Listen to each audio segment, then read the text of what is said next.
We are a weekend out from trial. Look, we know what the prosecution's gonna do.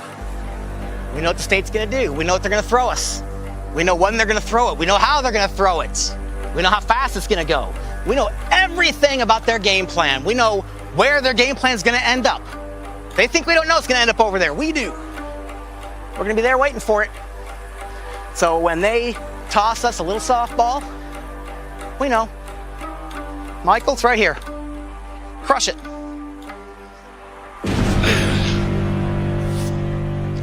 And that'll be it.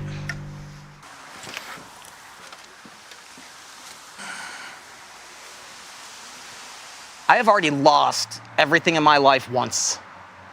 If you were to show up here, right now, and you were to tell me that you've got my youngest son, Ethan, and my middle son, Wesley, in your car with you right now, and you were to tell me, Mr. Barnett, you can see him for 5 minutes. You can smile, you can hug your children. It's only for 5 minutes. But to do it, you need to cut your arm off. I'm not even gonna hesitate. Where's the machete? I will do anything if I can. Sorry, I'm gonna get upset. Hang on.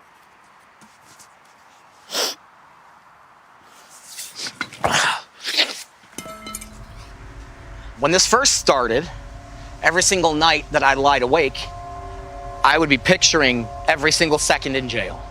I'd be going through everything I'd ever heard of jail. I'd be Googling, hey, what's jail really like, and reading the horror stories. What is at risk? Everything. Everything. Sorry about throwing it. I am a thrower when I get mad.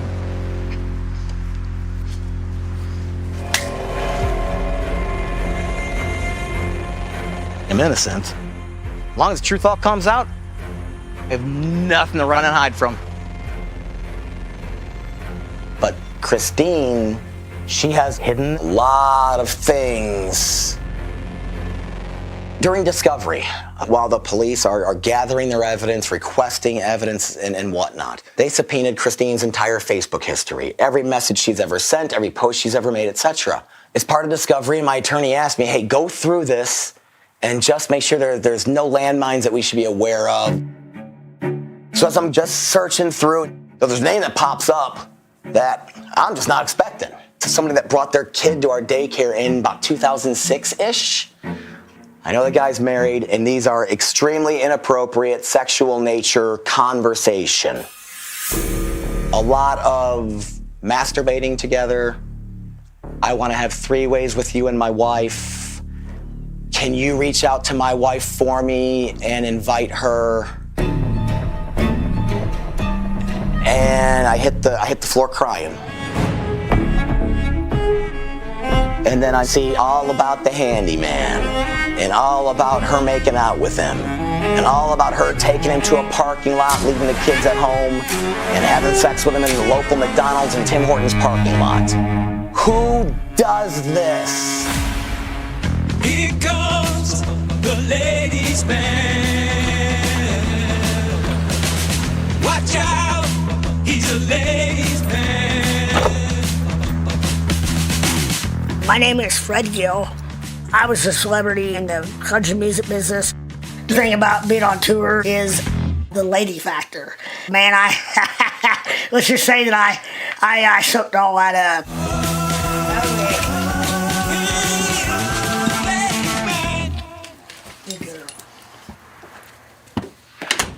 Christine reached out to me over Messenger because they had just adopted Natalia. And so Christine had some questions for me about little people and sought some advice, and I was more than happy to share that with her. Our conversation started off very benign, and then pretty quickly turned into a chain of messages that were of a sexual nature. Christine tried to entice me into corresponding more by putting herself out there physically. There are multiple messages, quite a bit more graphic, back and forth about the kind of things we were going to do sexually. It's upside down that she sent that picture. Talks about the fact that she didn't really see me as small, that she sees me like everybody else. I go on to talk about my manhood being larger than average. I asked her if she liked oral, and she said depends on if the guy's any good at it. I told her about how I had an ex-girlfriend that just about kept me across the room because I was giving her so many orgasms in a row. Peeled the sheets off the bed, that kind of stuff. Eventually, I was called by a state police investigator asking me about the messages between Christine and I. So I find out about this long after divorce with a woman that I truly cannot even fathom communicating with. I'm robbed of my ability to confront her on this.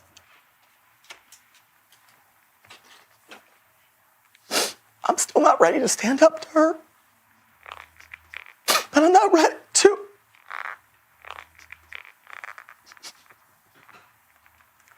I hate this. I hate this. I hate this. I want this to stop.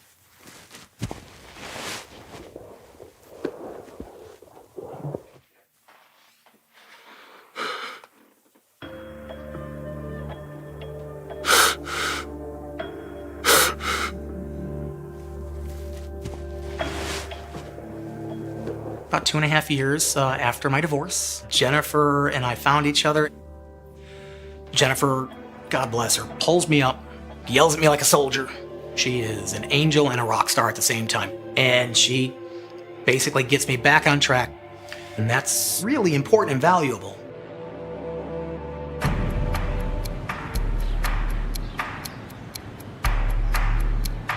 I am so emotionally fragile and delicate. It's such a house of cards right now. A few months ago, I had a breakdown. I had a mental breakdown. All the pressure and all the weight and all the constant inability to sleep, inability to rest, inability to live, just all came crashing down. This is all getting closer and closer and closer, and it's getting tense and tense. I checked myself into the hospital in June. I had no problem talking about this. I might get emotional over it, but I truly don't have trouble talking about it. It was as close as I've been to a third suicide attempt since the second one. And it's been 18 years since then. I have panic attacks all day long. I have anxiety attacks all day long. Where we are at my attorney's office, this is the only place I feel myself anymore. It's the only place that I feel comfortable and confident, and I don't feel like somebody might be coming to attack me. I don't feel safe almost anywhere anymore. There's always a potential of some random reporter banging on my door and shouting my name. Michael Barnett, we know you're in there, come out! It's a story that captured the world's attention. The bizarre case of child neglect. The parents from Indianapolis accused of abandoning their adoptive daughter in an apartment. The Barnetts will have separate trials, with Michael's just days away. So you think they should go to jail? I felt like I was already robbed of my childhood, but when I got re-aged, that's when it really hit hard. It's not right to do that to a child. They should do their time, get it over with, and get right with God. Michael's trial is coming up, and the judge is ruling that despite this DNA evidence, age still can't be mentioned. And that's a big blow to the prosecution because a lot of their counts had to do with the abandonment and neglect of a child. And everything became now abandonment and neglect of a disabled person, not a child. Is this trial going to answer all the questions? No. The judge has limited the evidence that the jury can hear. They're not going to know that Natalia was re-aged from 8 to 22. Now, when you're in Lafayette, you didn't report that you were being neglected. No, because I didn't even know what that meant. Well, you didn't know that you didn't report that, hey, you're left alone and you don't know what you're doing. Yes, because I didn't know that I could call the police and tell them that. So the things that the police said that you said, you're saying they're lying about that, right? Yes. Okay. And the things that the field case managers said that you said, they're lying about that too. Yes.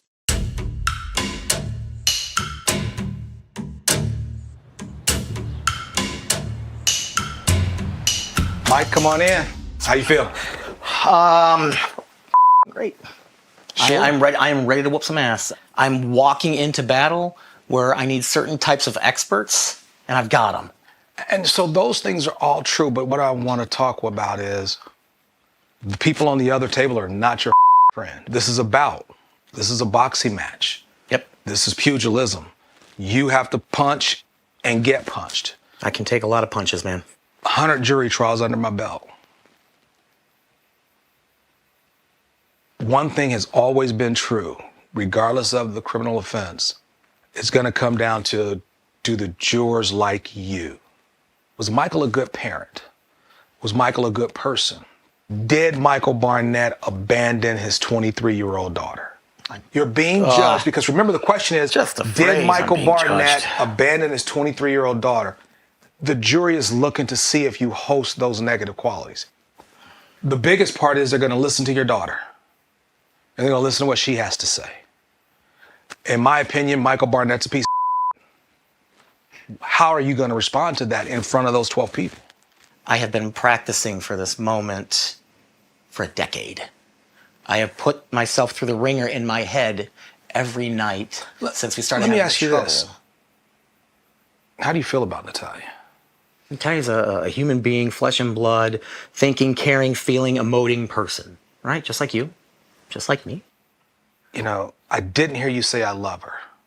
No, you didn't. Let me answer your question with an anti-answer. So not so much how do I feel about her, but how do I not feel about her? There's not going to be hate.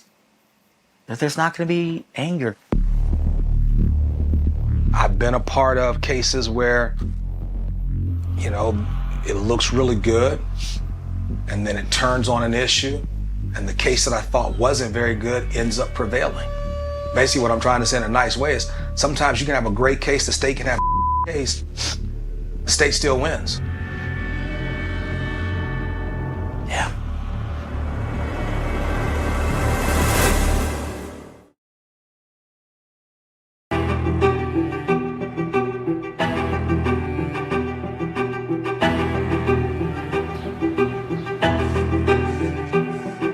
Here's the deal for the lawyers. This is only about Michael.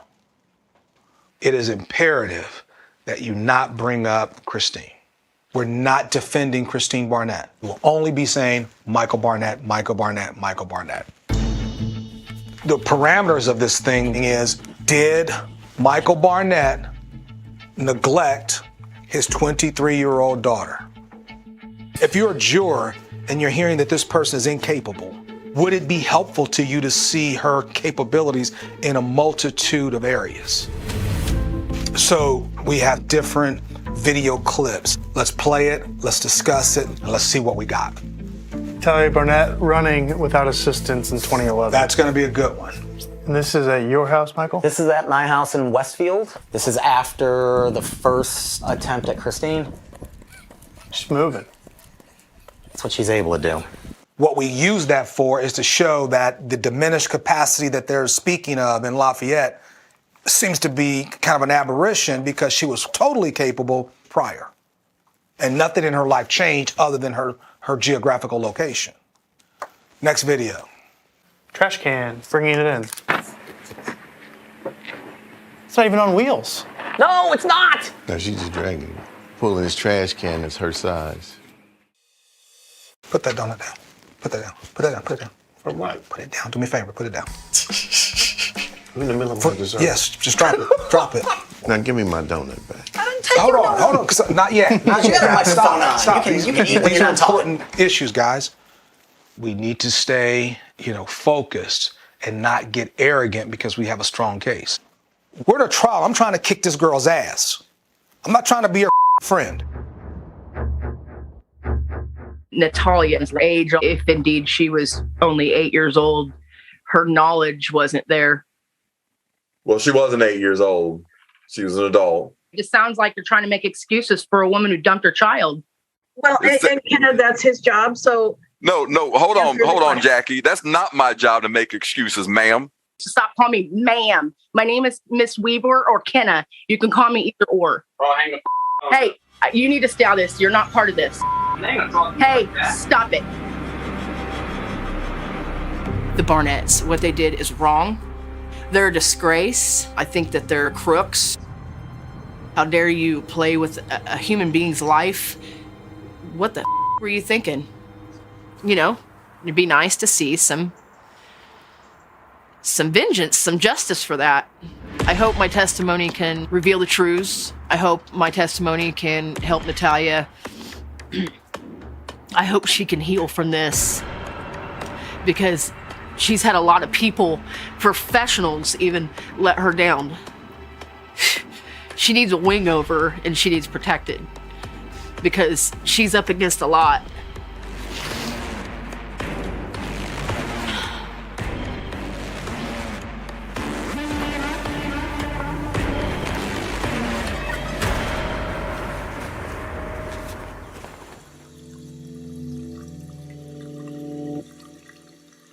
Today is the day. Well, I'm getting ready to face my destiny. A lot of things going through my mind right now. Almost a sense of relief that it's here. In an hour, literally an hour, I'll be sitting in front of the judge and it's game time. I'm on stage. My role is gonna be an innocent looking guy sitting still. And just...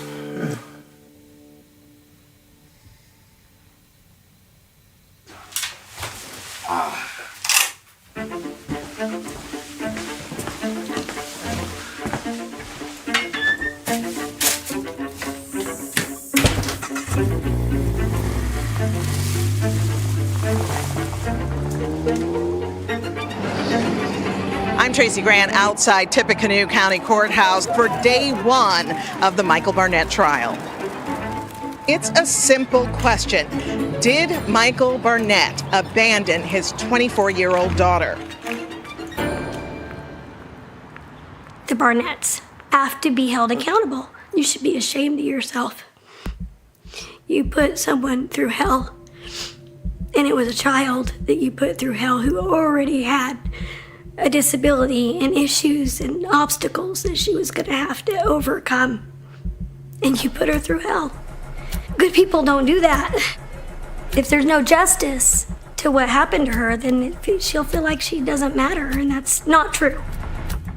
I pray that Natalia has the justice that she seeks, the truth comes out, and all will understand, and that God is with her every step of the way. Amen, and so it be. A global audience is eagerly awaiting the outcome of one of the biggest trials of the year. But due to Indiana state law, cameras are not permitted inside the courtroom during the trial. Today, jurors heard from the manager of the apartment building where the Barnetts placed Natalia. Prosecutors tried to prove not enough was done for her to live her daily life comfortably.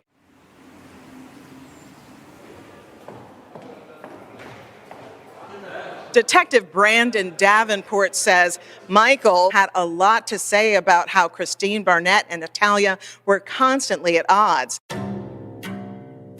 you know why she picked Lafayette? She said to me, Lafayette is a white trash town. No one's gonna care. No one's gonna notice. Hearing that comment that Christine said, Lafayette is a white trash town, no one's going to care about her, is not good for the defense. Michael's associated with Christine. That's his wife at the time. So, yeah, that's not good. This is horrible. Get all hands on deck for this.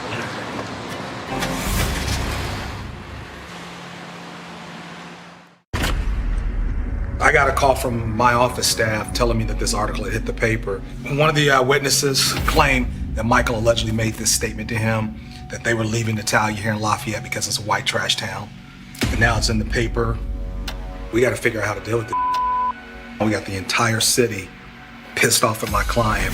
I think once he understands the gravity of what's going on, I'm pretty sure he's gonna decompose a little bit. He's gonna break down a little bit. This was tsunami. We gotta swim our way out of this. This changes everything.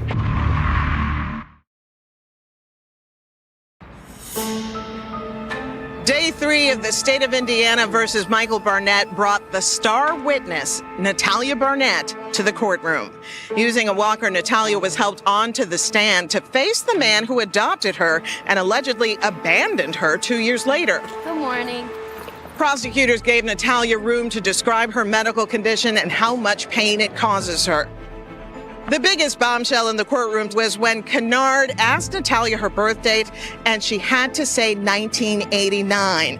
That reinforced the fact that this case was not going to be based on age.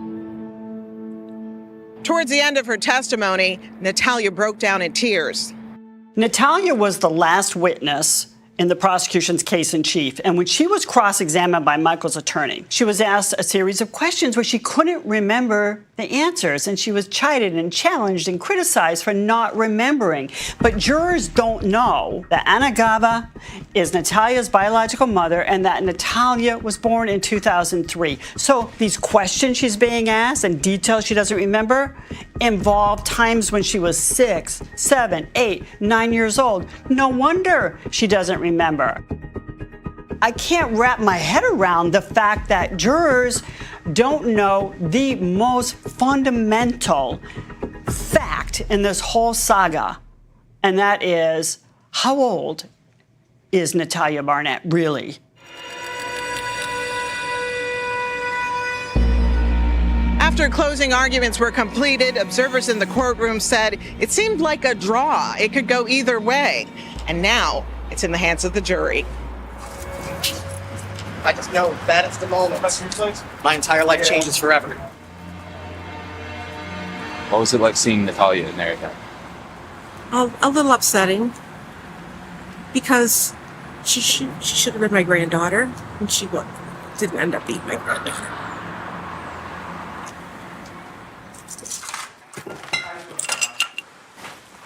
One o'clock on a Thursday, why not? I know. Someone should check him out for this. That white trash water taste. I know. Were you with us? Everything that they said in their case was Christine. Michael wasn't really that bad. They'll go get her ass. Every jury is different. There's no commonality other than their assigned task. Listen to this information and make a decision. I hate this. Nationwide, prosecutors win 98% of their cases. Yeah, most of them plead, but they also win about the same percentage of trials. Trials get hard to win. Don't go telling me that. Where was this 98% stuff 3 years ago? You were told, you had no choice. Now the worry can really begin. What you got here? That looks like pepperoni.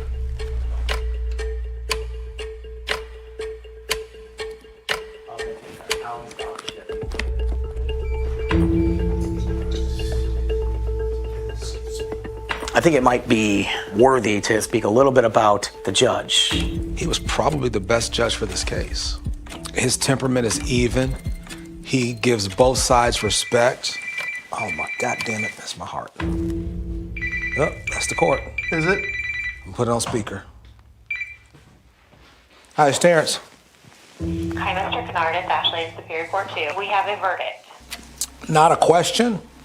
Not a question, a verdict. Okay, I'm gonna go vomit and then I'll be right there. All right, bye. Oh, that was quick. Quick as bad.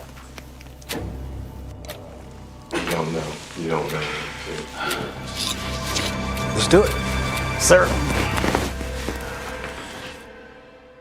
I just had numbness come wash all over me. I can't think, I can't feel.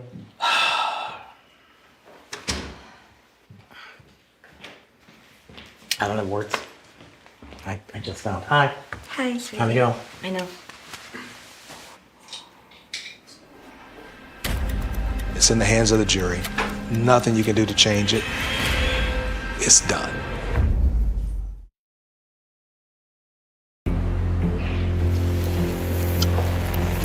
Jury deliberations have concluded in the Michael Barnett trial, reaching a verdict in just a couple of hours.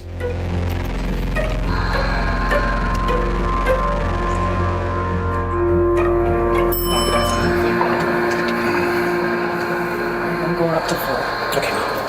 See you up there.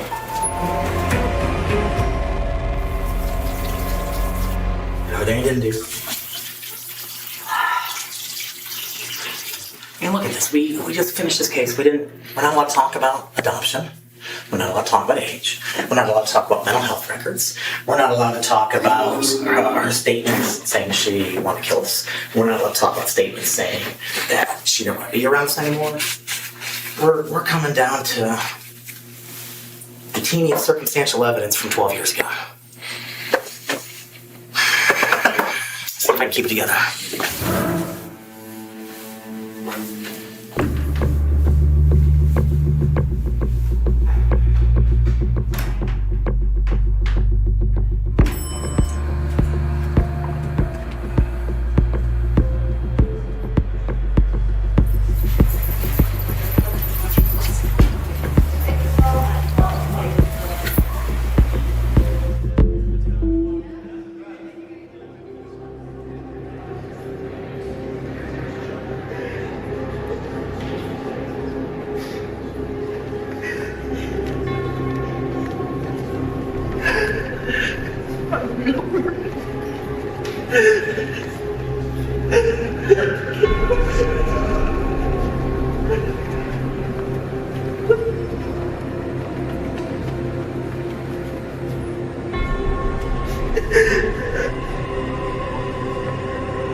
Breathe there. Breathe there. It might be over. Over well. Yeah, breathe. Relieve. He said I'm not guilty, like everybody knows. It took 12 strangers about an hour and a half to figure out I wasn't guilty on 4 felony charges. It might be over. It might be over. The 12 jurors only took a couple hours to find him not guilty of every count. All 4 counts, not guilty. Clean sweep. Complete victory for the defense. But I'll tell you what, this is not a vindication. Michael got lucky. Michael dodged a bullet. Jurors did not have all the facts. They based their decision on the limited information that they were given.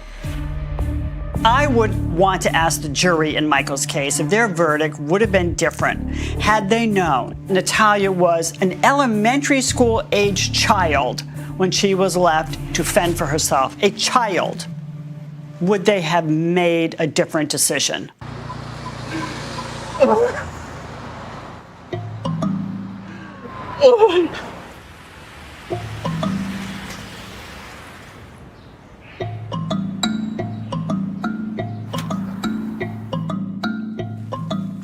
My name is Jane Parker. I served as the foreperson for the Michael Barnett trial. I was born and raised in Indiana. I'm Hoosier by birth, but Boilermaker by the grace of God. During the trial, there's tons of questions that really never got answered. As we started the deliberation process, 100% of the jurors, 100%, definitely believed that Michael Barnett was guilty of abandoning her. But because the judge was very, very clear on what we had to follow, people were just like, we have to go not guilty. And that was the tone in the room. Oh my God, he's gonna be not guilty. You know, this sucks. So that night when I got home, I was straight on my computer and I watched the Dr. Phil episode after the trial. How old are you? I'm 16. When is your birthday? September 4th, 2003. You say you're 16. Are you a 33-year-old scam artist? No. No. It seems to show that Natalia actually is closer to 19 now, which would have made her 9 at the time she was left in that apartment. That's crazy. You just think, what a creepy guy. Who does that with his daughter?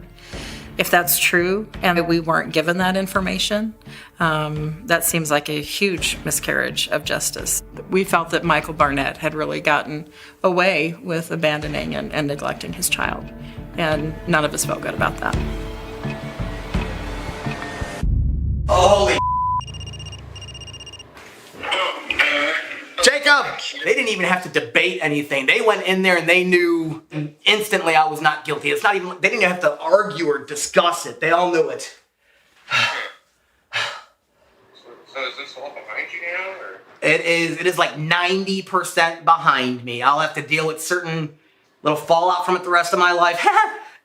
Right after the judge got finished reading the verdict and the jury left the courtroom, the prosecutor then decided right then and there to let me know that she has now subpoenaed me to testify against your mommy.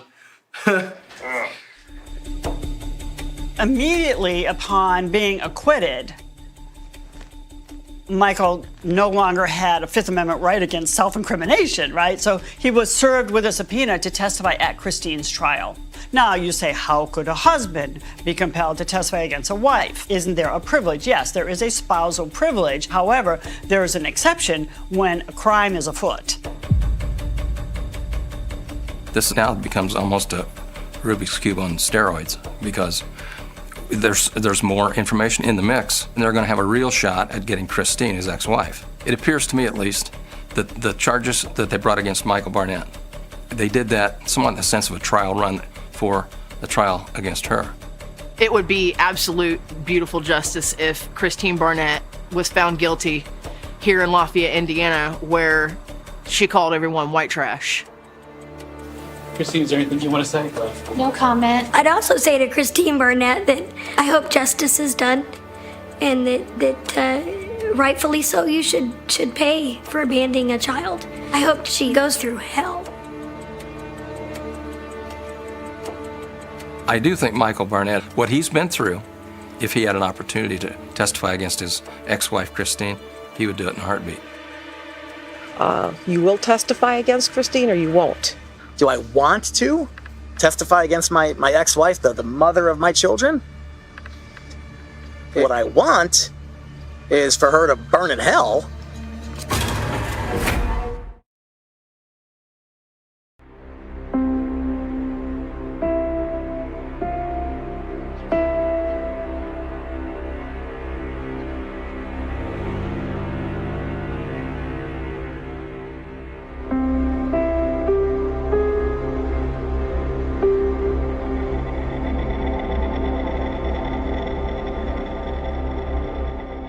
The emotions after trial, they're up and down. It's been the first days of natural breathing that I've had in many years. It has truly felt like there is a 10-ton anvil over my head, right up there. And unfortunately, that anvil is connected by just one single thread, teeny tiny little thread. And if that wasn't, stress-inducing enough, there's like a cartoon coyote up there with a giant pair of scissors to just chop and crush me. That's not there now.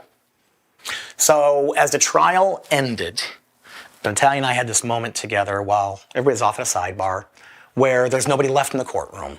All I can see is Natalia.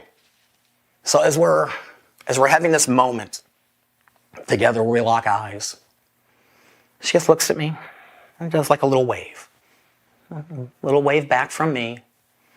And I mouthed something to her, and I think she was able to get it. I just simply said, "This is hard. I'm sorry." I mean, she's going through something really tough. During Natalia's testimony and depositions, it was a relief to me to honestly hear her describe some of the things that Christine did to her Christine trying to beat the truth out of her. But she didn't expand on that. There was no additional, oh, and Michael this and Michael that and Michael this, because Michael didn't. I'm not the bad guy. I'm not a bad guy. I'm not mean. I didn't harm her. One moment, I'm exonerated. It's over. I have fought a very hard fought victory. And my brain is saving strength for the fight that I've got coming. So as far as me being subpoenaed to potentially testify at Christine's trial, because I've just gone through what I've gone through, I have got protection called double jeopardy. Double jeopardy basically meaning anything that came out during the investigation of this case, they can't go back and charge me for it. The prosecutor had made it very, very verbally clear they're going after Christine and they want her in the ground.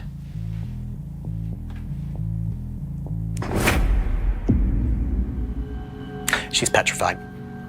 She's scared to death and she knows it. I want Christine to go to jail.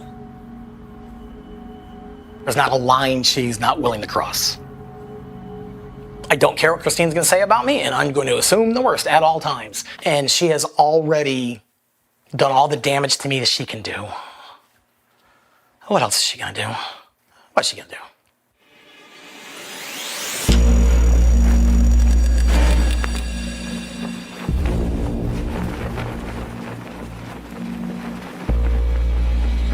As far as this trial goes, for Christine, when I got the call from a detective, Davenport, from the sex trafficking division of the Indiana State Police, was kind of taken back because of my past and enjoying the company of women, sometimes paid for women.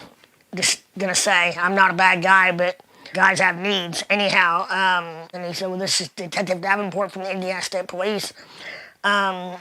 Do you know Christine? They adopted a young woman, Natalia. I said, yeah, I think she mentioned something about that, and he wanted to know if I had ever dated Natalia, and I kind of was, well, I was like flabbergasted. Basically, someone asking me had I ever had sexual relations with Natalia. In my mind, I'm thinking, what the are you talking about, dude? I'm like, whoa. You know, I'm gonna say it definitely took my breath away. You don't have to feel bad. He said, even if you kissed her, I need to know, but you're not going to get in trouble, I think is what he said. And I said, no, I've never been intimate with a little person, ever, in my entire life. I know that. So now I know that that this is not somebody I met and forgot about. And I had met Christine and Jacob when I was on the road.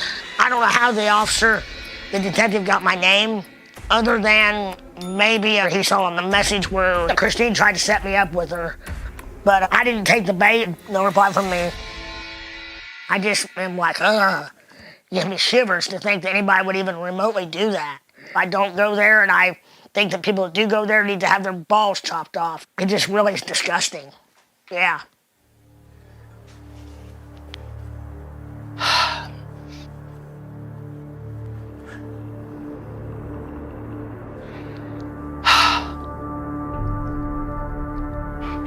She tried to set Natalia up with Freddie Gill.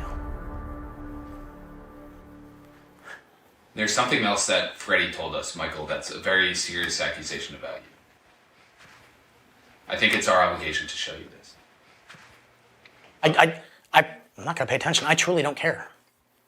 I gotta be honest, my thoughts on it is I'm appreciative that they gave you the opportunity to speak on that. Because you and I didn't know that material existed. And I would hate for that to appear on, Inside Hollywood, and that's the story he's running around telling. And you would have missed this opportunity to weigh in. We have had many pushes and pulls. This is the last thing I'll do. Everything else from now on that I say no is no.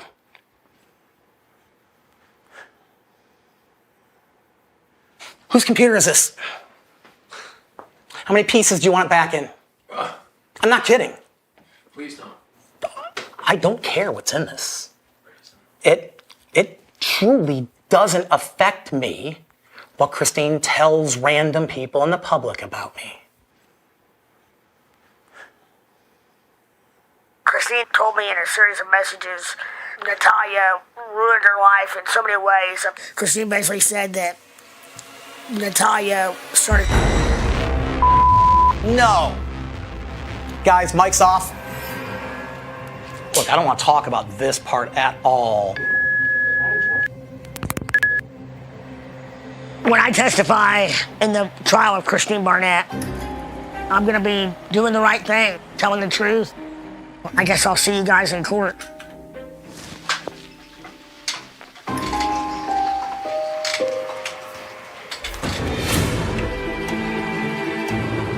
Michael's trial is over. He won, he's a free man, he has his liberty. He may still have to answer to some of this, though, in the court of public opinion. Michael Barnett being found not guilty was very disturbing, infuriating. Everything was stacked against Natalia. She didn't have a chance. Poor Natalia, we can't do this to her. You have to be held accountable for the decisions you make in life. This whole Natalia situation, don't think I'll ever deal with it again, knock on wood, but it was just a nightmare. The whole cliche of time heals all wounds, I don't think it's really all that true, but it just makes it so you can move on. I think time now needs to start doing its job. It was an odd feeling that Michael Barnett really got away with something.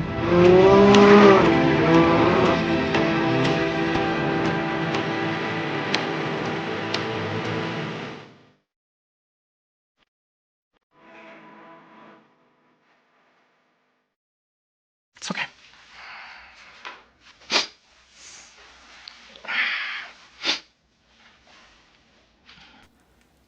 That's all right. You're not getting the crying version. If you want the crying version, I'll bust that one out.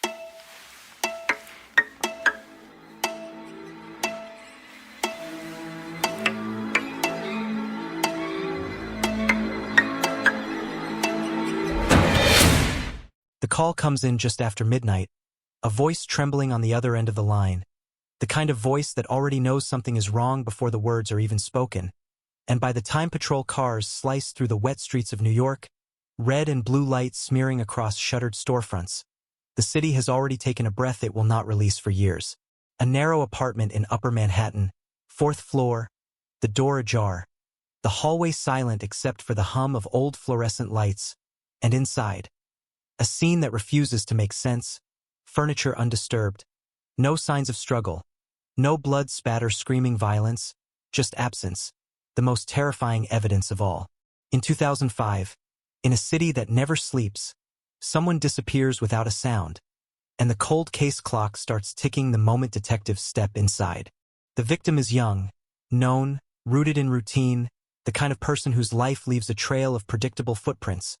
Morning coffee at the same corner deli, late subway rides home, a cell phone that rarely goes silent, friends who expect a text, a call, a knock on the door. That routine shatters overnight. The bed is made. Keys are on the counter. Wallet untouched. The television is off. There is no note, no message, no farewell disguised as normalcy. The windows are locked. The fire escape shows no sign of use.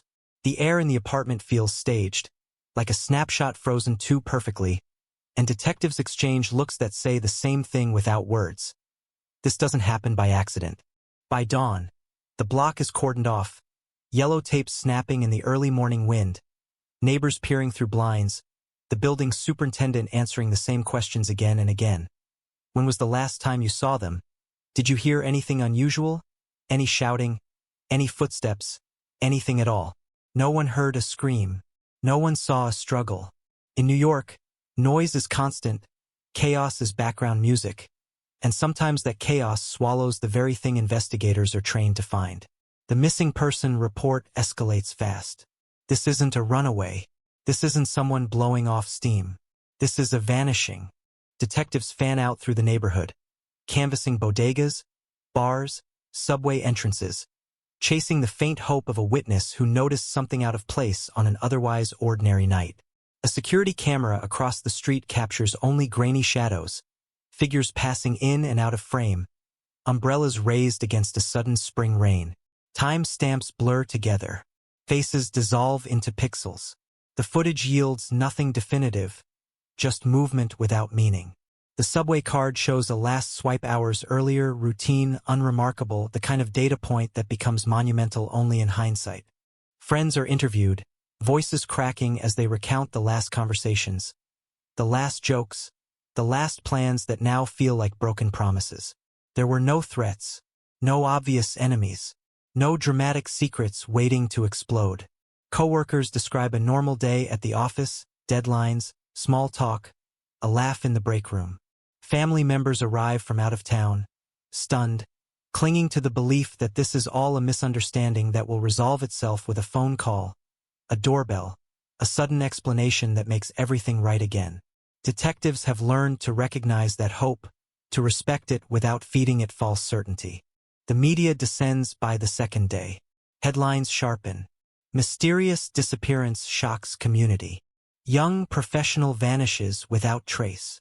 The word cold case isn't printed yet, but it hangs in the air, an unspoken threat. Reporters crowd the sidewalk. Cameras zoom in on grieving faces. Tips flood in, some earnest, some delusional, some cruel. A sighting in Brooklyn. A rumor in Queens. A psychic's vision. Each lead demands time, manpower, resources, and each one collapses under scrutiny, leaving investigators exactly where they started, staring at an empty apartment and a calendar that refuses to stop moving forward. Weeks pass, then months. The case file grows thicker, heavier, filled with interviews, lab reports, phone records, financial statements that show nothing out of the ordinary. There are no suspicious withdrawals, no sudden deaths, no clandestine relationships uncovered through late-night phone calls. The city keeps moving, relentless, indifferent, while somewhere within its boundaries, a life has been interrupted, possibly ended, without a trace. Detectives revisit the apartment, searching for something they might have missed the first time. A scuff mark, a fiber, a scent that could trigger a K-9 unit's interest, but the trail is cold, the silence absolute. A strange detail emerges, small at first, easy to overlook.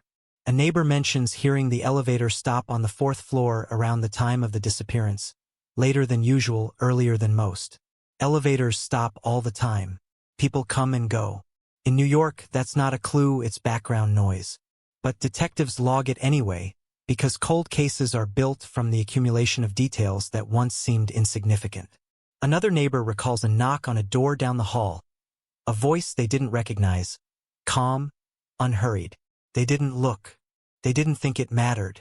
Regret is a common witness, always arriving too late. The investigation shifts gears, focusing inward, then outward, then back again, interrogating the victim's life for fractures that might explain the impossible. Romantic partners are scrutinized. Ex-partners are tracked down. Alibis are checked and rechecked. Everyone accounts for their time. No one breaks. No one slips. The case refuses to yield to pressure, like a locked door with no visible handle.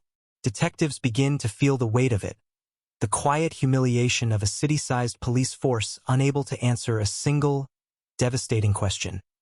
What happened? By the end of the first year, the word cold appears in internal memos, then in whispered conversations, then finally in print. New York, 2005 cold case. The phrase lands with a dull thud, a bureaucratic acknowledgement that time has won this round.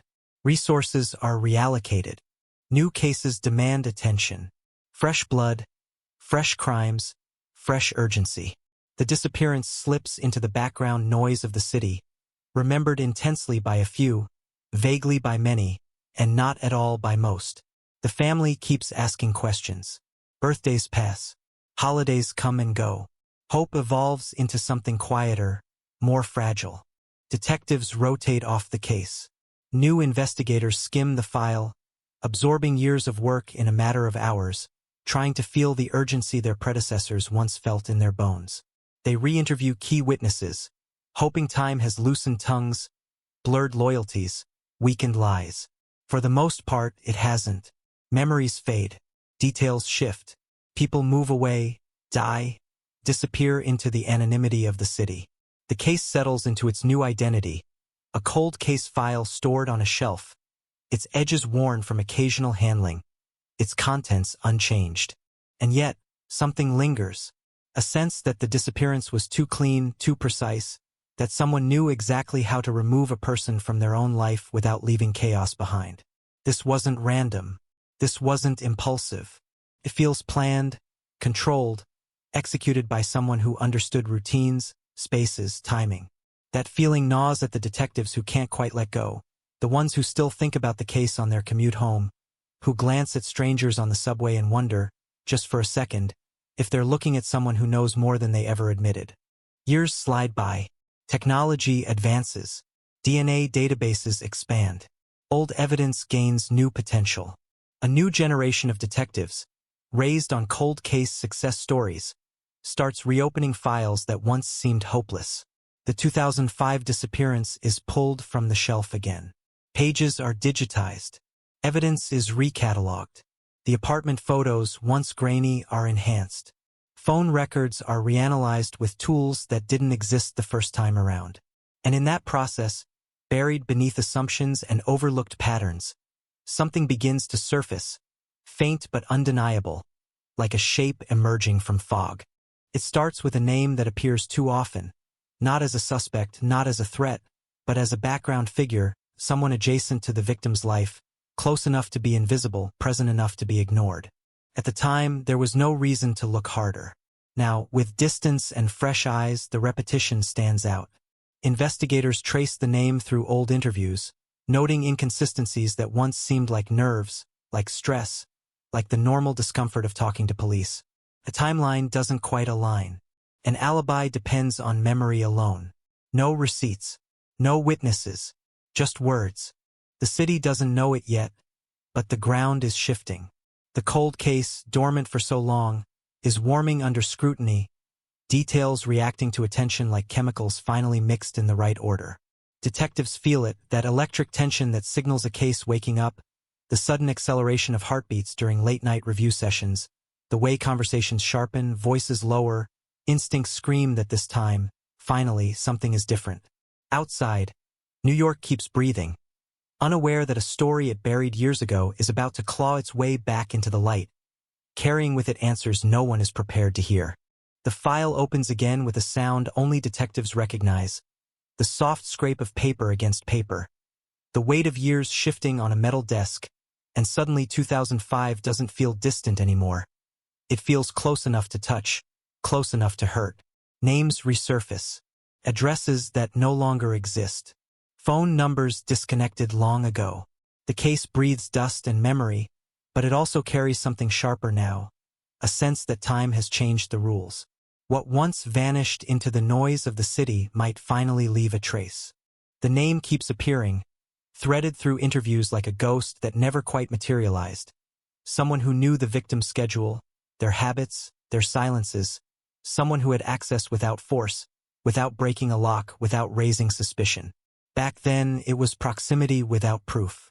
Now, proximity is everything. Detectives pin photographs to a board, lines drawn between moments, places, conversations that once seemed harmless. The picture is incomplete, but the gaps feel intentional, shaped by someone who understood how investigations work, how easily assumptions become blinders. They return to the building not for evidence but for atmosphere, for the intangible clues that only exist in context.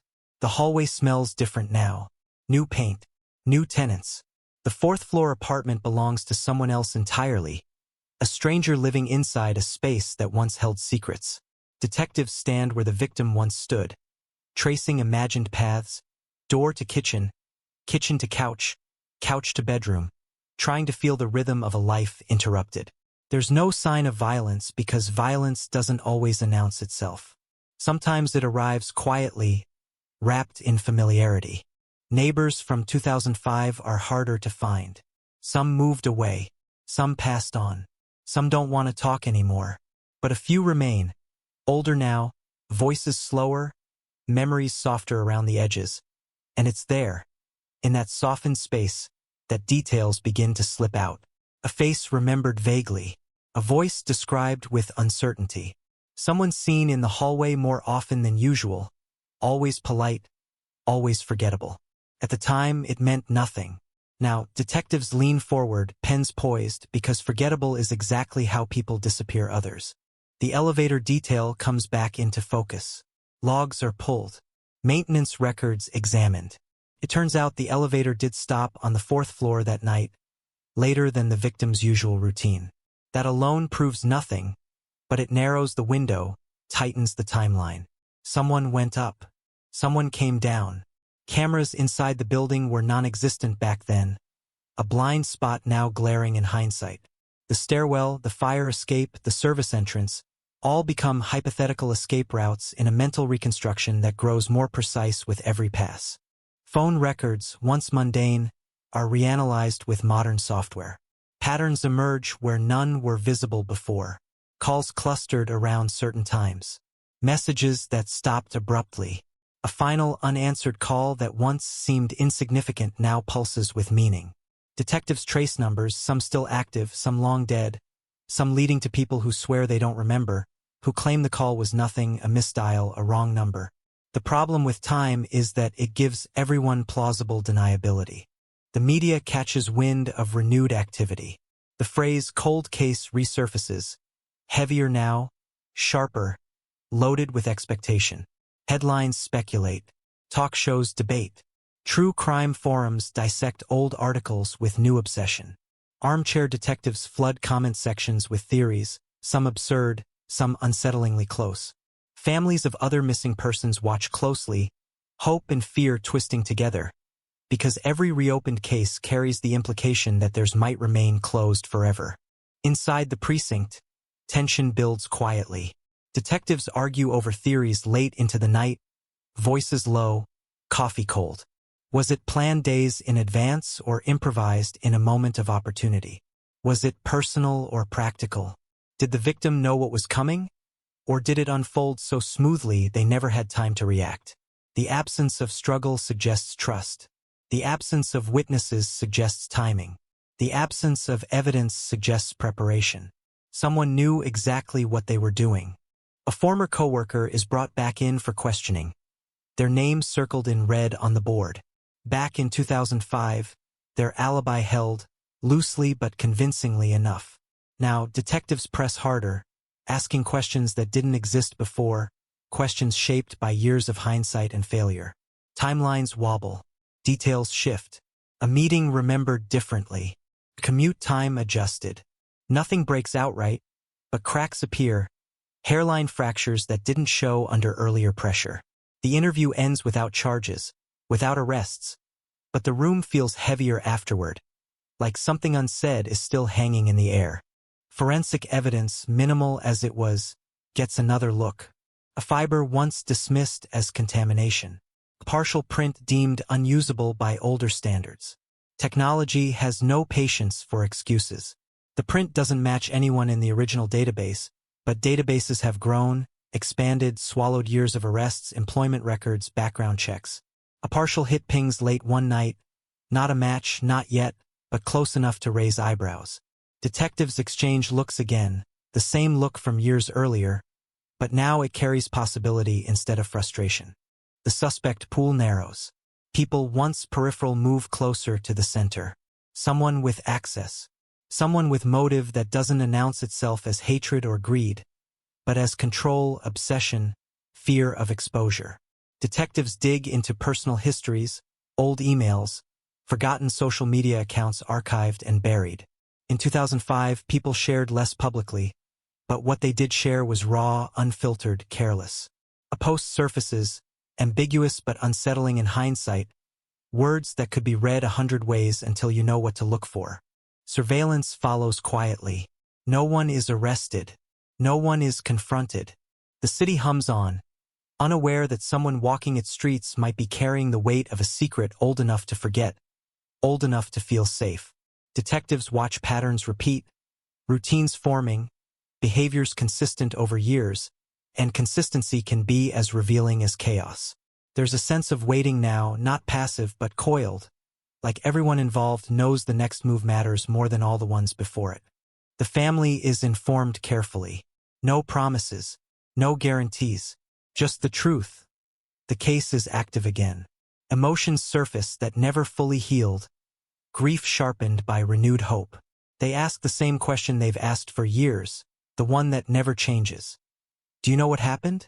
The answer remains incomplete, but it's closer now, closer than it's been in a long time, and that closeness is both a comfort and a threat. Late one night, as rain streaks the windows of the precinct, a detective notices something that shouldn't be there. A discrepancy buried deep in old notes. A timestamp that doesn't align with a statement given confidently years earlier. It's small. It's technical.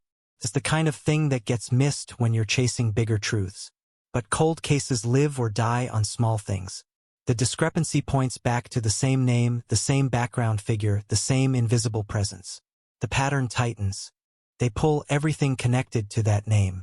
Employment records, travel logs, financial activity. In 2005, there was a gap, a brief window unaccounted for, shrugged off as clerical error, lost paperwork, the chaos of a busy life. Now that gap looks deliberate. Someone vanished briefly that night too. Not permanently, not dramatically, just enough to matter. Just enough to intersect with the victim's last known moments. The city sleeps. Somewhere, someone sleeps too, unaware or pretending to be, believing that time has buried what they did, that memory has eroded truth beyond recognition. Inside the precinct, lights burn late. Detectives don't talk much now. They don't need to. The case has shifted from speculation to trajectory, from questions to preparation. They are no longer asking if something happened. They are asking how, and more importantly, how to prove it. Outside, headlines speculate again. New evidence emerges in 2005 disappearance. Cold case may be heating up. The words ripple through the city, through screens and conversations. But the real story is quieter, unfolding in interview rooms and file stacks. In the slow, relentless narrowing of focus that only years of failure can teach. The case isn't solved. Not yet, but it's no longer asleep. And in that waking moment, as the past presses hard against the present, one truth becomes impossible to ignore. Someone has been living their life inside the shadow of this disappearance for nearly 2 decades, and shadows, no matter how long they stretch, always point back to something solid. The pressure doesn't announce itself. It accumulates. It settles into routines, into surveillance logs, into the way detectives start recognizing a silhouette before a face, a gait before a name. The background figure moves through the city with practiced normalcy, commuting, working, blending into crowds that have no idea they're brushing past a question mark that has refused to fade for nearly 20 years. This is how cold cases turn dangerous again, not with sirens, but with attention, with the slow realization that time has not erased anything. It has only rearranged the evidence. Detectives begin quietly revisiting people connected to the name, not accusing, not confronting, just asking gently, persistently, the same questions phrased in different ways. Where were you that night? Who were you with? What do you remember? Time has softened memories, but it has also hardened stories into something rehearsed. The words come out smoothly, too smoothly, like lines delivered often enough to lose their original emotion. That smoothness sets off alarms no polygraph ever could. A former friend mentions a falling out years before the disappearance. Something small at the time, a disagreement that didn't seem worth documenting. Now it's logged, highlighted, examined under a different light. Another acquaintance recalls a comment made in passing, a joke that landed wrong, a possessive tone disguised as concern.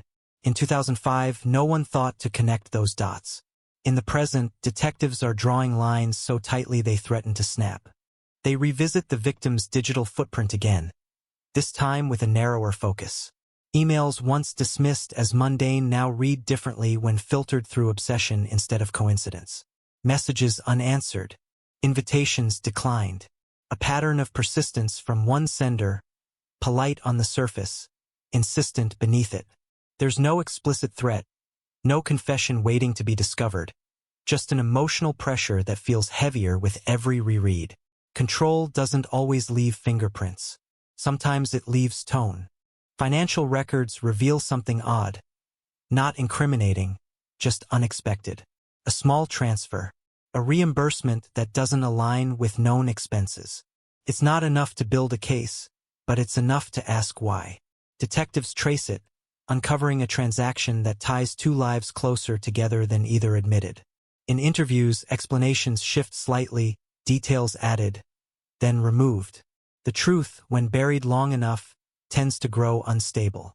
Surveillance picks up habits. The same cafe at the same time. The same route home. The same pauses that suggest someone checking reflections in windows. Someone aware of being seen even when they shouldn't be. It's subtle. It's deniable. It's exactly the kind of behavior that thrives in a city like New York, where paranoia can always be blamed on the crowd. Detectives note it anyway because patterns don't lie, people do. The family feels the shift too, even before they're told. Phone calls from investigators come more often. Questions grow more specific. There's a tone change, cautious but charged, like everyone involved knows they're approaching something fragile, something that could either finally break open or collapse under its own weight. Hope returns in short, sharp bursts, followed by guilt for feeling it at all after so many false starts. An old witness reappears unexpectedly, not summoned, not pressured, just tired of carrying something alone. They say they didn't speak up before because they didn't think it mattered, because they were scared, because life moved on and the moment passed. Now, older, quieter, less concerned with consequences, they mention seeing the background figure near the building that night, later than usual, lingering, waiting. It's not definitive. Memory is a fickle thing, but it aligns too neatly with the tightened timeline to ignore. Detectives cross-check. Weather records. Transit delays. Cell tower pings that were once too imprecise to matter now triangulated with modern algorithms. The phone was in the area. Not inside the apartment, not conclusively, but close enough to matter. Close enough to contradict earlier statements given with confidence. The net tightens another inch. The interview room feels different this time. Same walls. Same table. Same stale coffee smell. But the questions land harder, sharper, designed to disrupt the comfort of repetition. When confronted with discrepancies, the background figure hesitates, just for a second, and in that second, years of practiced normalcy crack. It's small. A glance away. A breath taken too late. Detectives don't pounce. They let the silence stretch, because silence has a way of making guilt speak louder than words. Outside, rumors spread. A name circulates online, unofficial, unconfirmed. True crime communities speculate, dissecting body language from decades-old interviews, comparing timelines, drawing conclusions investigators can't yet afford to make publicly. The attention puts pressure on everyone, especially the person at the center of it, whose routines begin to change, whose patterns grow erratic. Consistency breaks. And when consistency breaks, it leaves gaps. A search warrant is discussed, debated, delayed. Probable cause is a fragile thing in a case this old. Every move must be precise. A misstep could poison everything that follows. Detectives gather what they can, stacking circumstantial evidence carefully, knowing that in cold cases, circumstantial doesn't mean weak, it means patient. They are building a narrative sturdy enough to survive scrutiny, to withstand defense attorneys who will argue that time has distorted everything beyond recognition. Late one evening, a breakthrough comes not from technology or testimony, but from a human error. A casual remark made to the wrong person. A story told inconsistently. Word travels fast in a city wired for gossip. The remark reaches detectives through an indirect channel, secondhand but specific enough to verify. When they do, it aligns with a detail only someone close to the disappearance would know. Not public, not reported, not guessable. The kind of detail that burrows deep and refuses to be dismissed. The atmosphere shifts again. This time, it's unmistakable. Conversations shorten. Emails carry urgency. Supervisors get involved. The case moves from the realm of possibility into preparation. Arrest scenarios are discussed, contingencies planned. No one celebrates. No one smiles. Everyone knows how fragile this moment is. How many cold cases have come this close only to slip away again? The background figure senses it now. The city feels louder. Faces feel closer. Every siren sounds personal. The comfort of anonymity erodes. replaced by the creeping awareness that the past is no longer content to stay buried. Sleep becomes harder, habits unravel, and unraveling is dangerous because it draws attention to the very thing someone has spent years trying to hide. Detectives push forward, methodical, relentless, aware that they are standing at the edge of something irreversible. If they're wrong, they risk destroying an innocent life. If they're right, they are about to reopen a wound the city thought it had learned to live with. The line between those outcomes is thin, and it's drawn with evidence, not instinct. As the night deepens and files spread across desks like a map of obsession, one fact becomes clear. The disappearance was not a momentary lapse in reality, not a mystery swallowed by chaos. It was an act deliberate and controlled, executed by someone who believed time would protect them. Now, nearly 2 decades later, time is doing the opposite, dragging the truth back into the light inch by inch, and the city, unknowingly, is about to feel the shock of it all over again. The city doesn't notice the shift, but inside the precinct, everything changes at once. The case stops being hypothetical. It stops being a puzzle passed from hand to hand. It becomes active in a way that tightens shoulders and sharpens voices. Files are no longer reviewed out of habit. They're reviewed with intent. Every line matters now. Every assumption is questioned. Because when a cold case gets this close to breathing again, the margin for error disappears. Detectives reconstruct the night minute by minute, not as it was remembered, but as it could have happened if every small detail aligned with purpose. The elevator stop, the late-hour knock, the absence of forced entry. It no longer looks like coincidence. It looks like choreography.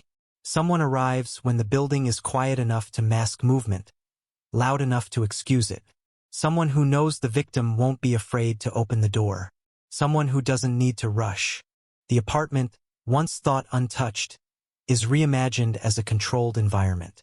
No overturned furniture because there was no fight.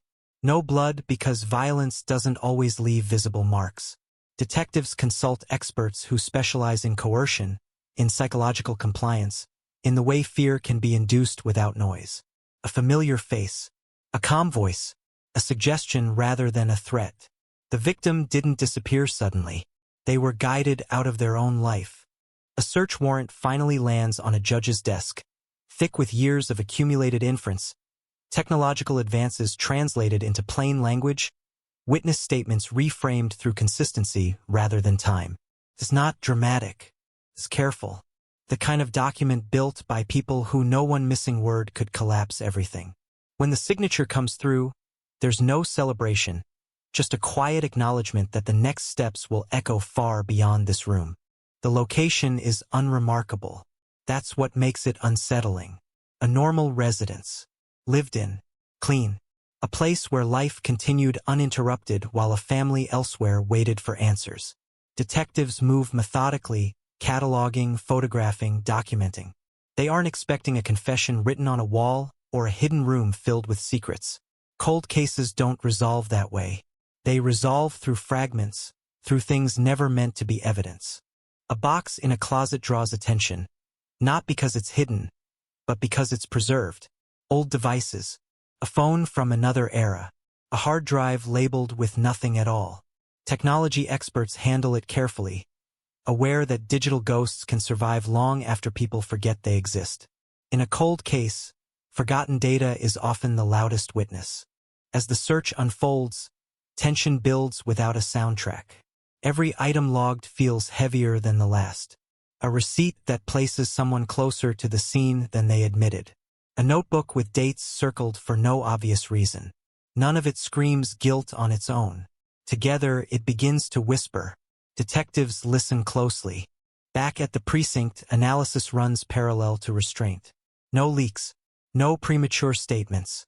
The city is already restless. Rumors swirl faster than facts. And the last thing anyone wants is a case undone by speculation. Still, word gets out. It always does. News vans appear. Headlines sharpen. Cold case breakthrough imminent? The question mark does a lot of work. The background figure is brought in again. This time, the invitation carries weight. The room feels smaller. The questions are fewer, more direct. Evidence isn't laid out all at once. Detectives let it surface gradually, watching reactions, listening not just to answers, but to what comes before and after them. The story begins to strain under its own repetition. Timelines wobble again, but now there's data to contradict them. A detail slips, small, almost invisible, a reference to something that was never public, never shared, never recorded in media reports. The room goes still. Detectives don't react immediately. They mark it mentally, knowing that the power of that moment lies in patience. The interview ends without an arrest, but the air is different when the door closes. Something irreversible has just happened. Outside, the city reacts to fragments. Social media explodes with theories, outrage, anticipation. The family is notified again, this time with heavier words, more careful phrasing. They ask if this is it. Detectives don't answer directly. They've learned that certainty is a promise they can't afford to make until it's earned. Forensic results return slowly, deliberately. The partial print from years ago gains context, not a perfect match, but enough to place it within reach. Metadata from old devices reveals activity at odd hours, deletions that coincide too neatly with the disappearance. It's not a smoking gun. It's a pattern of erasure, and erasure implies intent. Supervisors review everything. Prosecutors are consulted. The question is no longer whether something happened, but whether it can be proven beyond doubt, beyond narrative, beyond the inevitable argument that time has corrupted memory. Cold cases demand more than belief. They demand resilience. The city waits without knowing it's waiting. People walk past the building where it began, ride the same elevators, open doors to familiar faces without fear. They don't know how thin that sense of normalcy can be, how easily it can fracture when the past resurfaces with evidence instead of questions.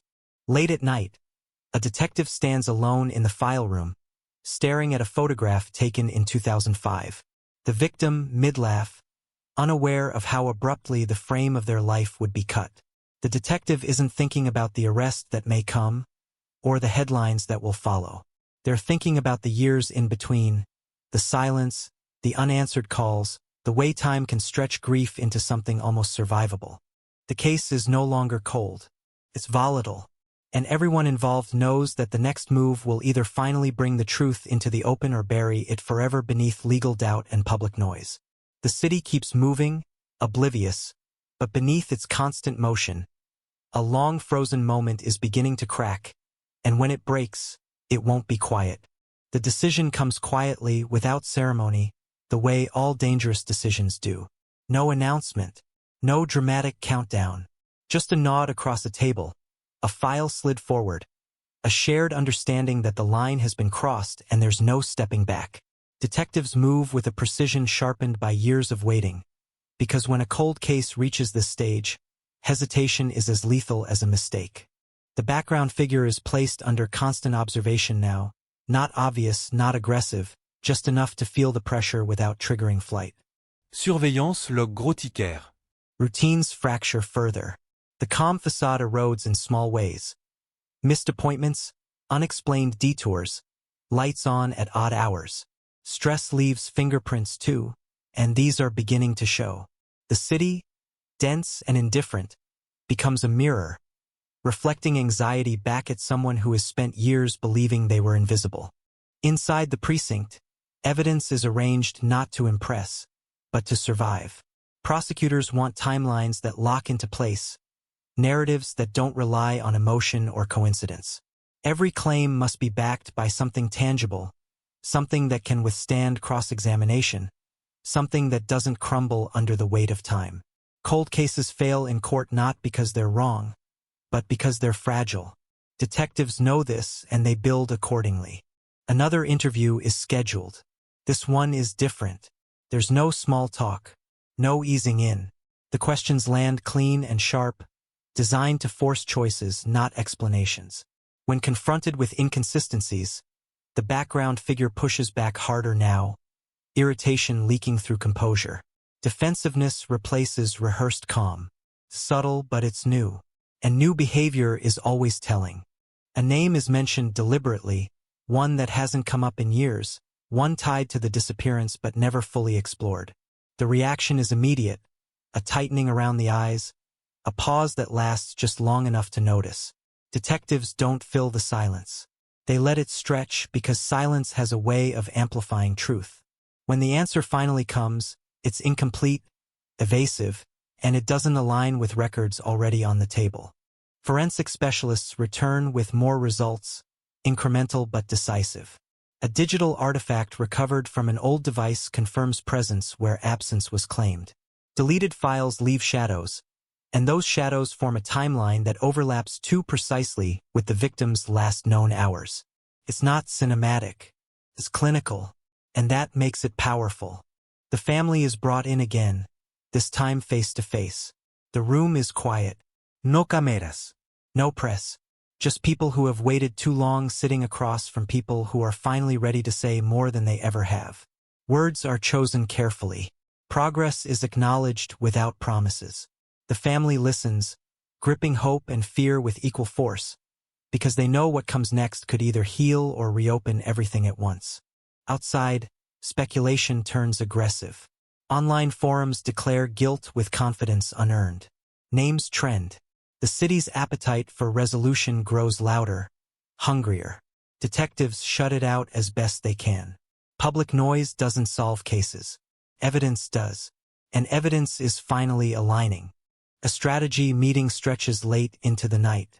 Arrest scenarios are debated again, refined, weighed against legal risk. Is the case strong enough now, or does it need one more piece, one more confirmation? The answer isn't unanimous, but the consensus leans forward. Waiting carries its own danger. People under pressure make mistakes. People who feel cornered act unpredictably. Timing becomes everything. Surveillance delivers that mistake just days later. A hurried disposal of something meant to stay hidden. A trash bag taken out at an unusual hour. Detectives move fast, legally, decisively. What's recovered isn't dramatic, but it corroborates too much to ignore. The net tightens again, this time with metal instead of theory. The arrest is planned with restraint. No spectacle. No early morning raid broadcast on live television. Just officers at a door, a warrant in hand, voices calm and controlled. When the door opens, there's a flicker of recognition, not surprise, not confusion. Recognition, as if this moment has been rehearsed internally for years. Handcuffs click softly. The sound carries more weight than it should. Nearly 2 decades collapse into that brief metallic echo. Neighbors watch without understanding. Phones come out. Someone whispers a name. Somewhere else in the city, a family feels something shift before the call even comes. The interrogation room fills again, but this time the balance is different. The background figure is no longer untouchable, no longer hypothetical. Evidence is presented slowly, methodically, piece by piece, not to overwhelm, but to demonstrate inevitability. The story told for years begins to crumble under its own contradictions. Fatigue sets in. Anger flashes. Denial grows louder as confidence erodes. There is no full confession. Not yet. Cold cases rarely end that cleanly. What emerges instead are fragments, half-admissions, corrections offered too late. Enough to confirm what detectives already know. Enough to anchor the narrative in reality instead of speculation. Enough to move forward. News breaks before anyone wants it to. New York 2005 cold case cracked. Unexpected arrest rocks the city. The headline moves faster than truth ever does. Cameras crowd sidewalks. Commentators speak with certainty that took investigators years to earn. The city reacts with shock, then relief, then anger, cycling through emotions as if they belong to everyone equally. Inside the precinct, there is no celebration, just exhaustion, quiet, a shared understanding that while an arrest changes everything, it doesn't restore what was lost. The victim remains absent. The years remain stolen. Justice, even when it arrives, comes late and incomplete. The family is told last, carefully, privately. Tears fall without sound. Questions remain, some that may never be answered fully. But there is something new now, something solid where there was only fog. A name, a face. Accountability. As night settles over the city, the case that once defined absence now defines consequence. The cold case has cracked, not with drama, but with persistence, with patience sharpened into resolve. And though the story is far from over, one truth finally stands clear against the noise of the city. Time did not protect the secret, preserved it. The arrest doesn't end the silence, it rearranges it. The city fills the gaps with noise, speculation, certainty spoken too loudly, but inside the system, everything slows down again, careful, deliberate, because now every word matters more than it ever has. An arrest in a cold case is not a finish line. It's a narrowing corridor, and at the end of it waits either truth or collapse.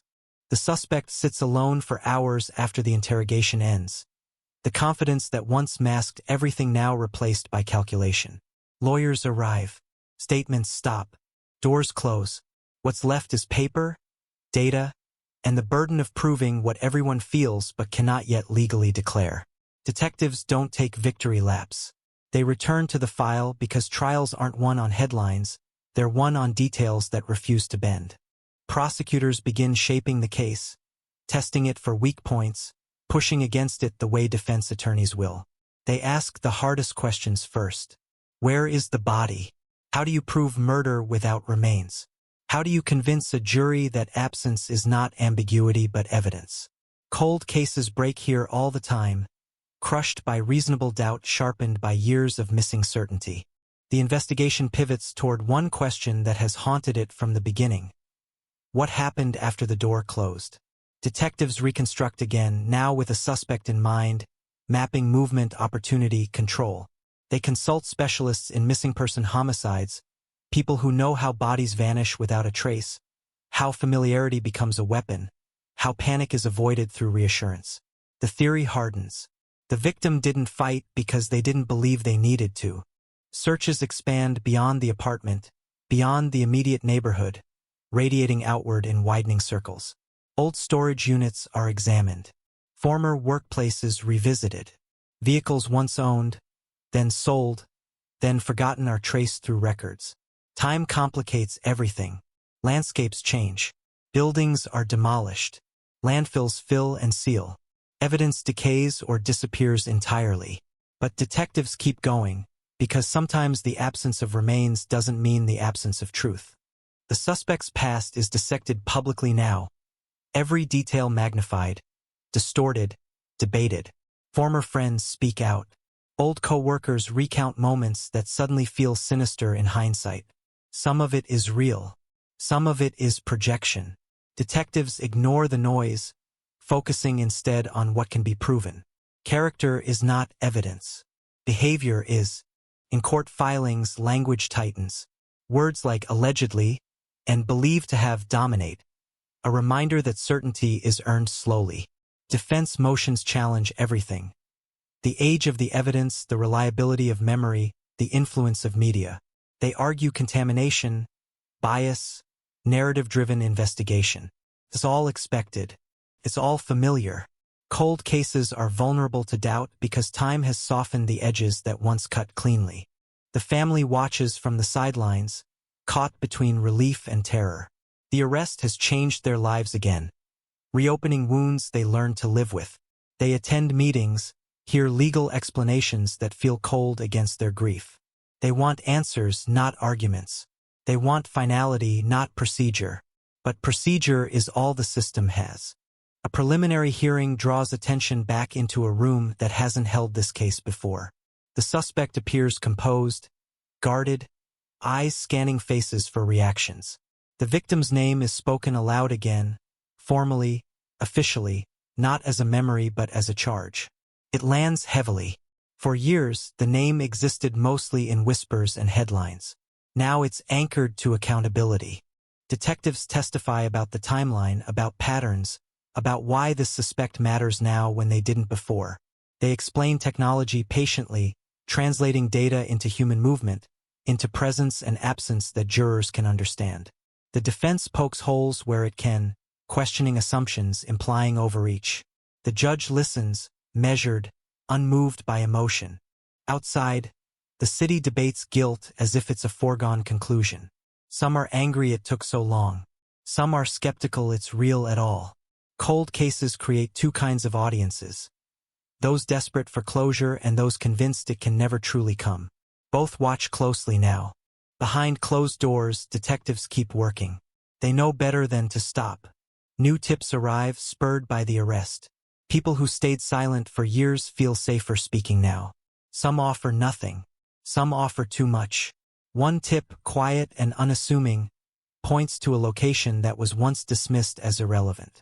A place connected loosely, tangentially, almost accidentally to the suspect's life in 2005. Search teams mobilize again, cautiously hopeful but prepared for nothing. The location has changed over time. Ground disturbed. New structures built. It's a long shot. Cold cases survive on long shots. Digging begins under permits and scrutiny, every movement documented, every finding logged. Hours stretch into days. Nothing definitive emerges. No remains. No final confirmation. The absence hits harder this time because hope was closer. The family absorbs it in silence. Detectives feel it too, but they don't stop. They adjust. They refine. They accept that some truths don't surface cleanly. The trial date is set. The words feel unreal, heavy. Nearly 2 decades after a disappearance that once barely registered beyond a neighborhood, the case is heading toward a courtroom where its fate will be decided not by intuition, but by 12 strangers and the story evidence tells them. As preparations continue, the suspect's demeanor shifts again. Isolation wears down resolve. Confidence flickers. Legal strategy tightens. Still, there is no confession, no dramatic collapse. Cold cases rarely offer that satisfaction. They offer something harder: persistence against erasure. The city moves on to the next story, the next outrage, the next headline, but beneath that churn, something fundamental has changed. A long-standing absence has been named, challenged, dragged into the open. Even without all the answers, the case has forced the city to look back at a moment it tried to forget. And as night settles again, as files are stacked and lights dim, one truth presses against everyone involved. Solving a cold case doesn't restore the past, confronts it, and confrontation, especially after so long, is its own kind of violence, one that leaves no one untouched. The courtroom feels smaller than it looks on television, tighter, heavier, filled with the kind of silence that carries weight instead of absence. When the trial begins, the city leans in again, not with the frenzy of the arrest, but with a quieter, more disciplined attention. This is where cold cases are tested, not by suspicion or instinct, but by the slow grind of proof. The prosecution opens without theatrics. No raised voice, no dramatic pause, just a timeline laid out like a spine, vertebra by vertebra, each fact connected to the next. They talk about 2005 as if it's yesterday, about routines and trust and a night that looked ordinary until it didn't. The jury listens, unfamiliar with the years of frustration behind these words, hearing the case fresh, without the scars of false leads and dead ends. The defense responds with doubt, not anger, doubt. They remind the jury how long it's been, how memory warps, how technology evolves and reinterprets what once meant nothing. They emphasize what's missing: no body, no weapon, no eyewitness to the crime itself. In a cold case, absence is always the loudest defense. Witnesses take the stand one by one. Neighbors, co-workers, friends. Their memories are imperfect, stitched together with qualifiers and uncertainty. I think, I believe, if I remember correctly. The defense seizes on every hesitation. The prosecution reframes them as honesty, as the natural erosion of time rather than deceit. The jury watches closely, measuring credibility in glances and tone. Detectives testify next, careful not to editorialize, careful not to reveal how much of this case lived in their heads long before it ever reached this room. They explain how patterns emerged, how overlooked details gained weight, how technology turned shadows into outlines. They speak in facts, not feelings, because feelings don't survive cross-examination. The suspect sits still throughout it all, face composed, hands folded, occasionally whispering to counsel. To the jury, they look unremarkable. That ordinariness becomes a theme for both sides. The prosecution argues it made access easy. The defense argues it proves nothing. Ordinary people, after all, live ordinary lives. Digital evidence takes center stage. Phone records, metadata, deleted files reconstructed from fragments. Experts explain it slowly, patiently, translating complexity into clarity. The defense challenges assumptions, suggests alternative explanations, accidents, coincidences amplified by hindsight. The jury's job is not to be impressed, but to be convinced. The family is present every day. They sit together, silent, absorbing every word. Their grief is no longer private, but they keep it contained, because emotion can be weaponized in a courtroom. They don't look at the defendant. They don't need to.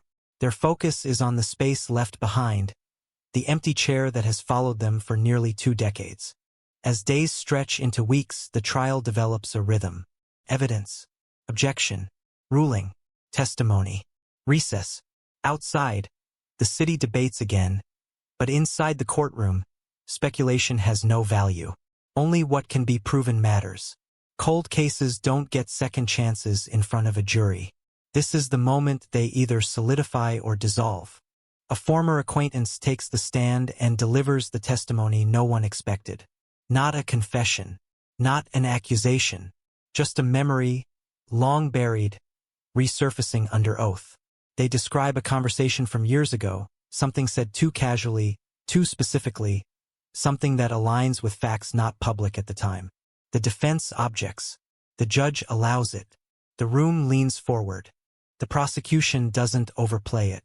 They let the words sit, letting the jury decide their weight. This is how cold cases survive scrutiny, not through spectacle but through accumulation. One detail added to another until coincidence becomes improbable. The defense counters aggressively, bringing in experts to challenge the reliability of long-term memory, to explain how narratives can shape recollection, especially when reinforced by media. It's effective. Doubt seeps back in. The jury is reminded again that certainty is rare, especially after so much time. Closing arguments approach and tension thickens. The prosecution returns to the core of the case. Access, opportunity, control, and erasure. They argue that the absence of a body is not a failure of proof, but evidence of method. That someone who planned carefully enough could remove a person without leaving chaos behind.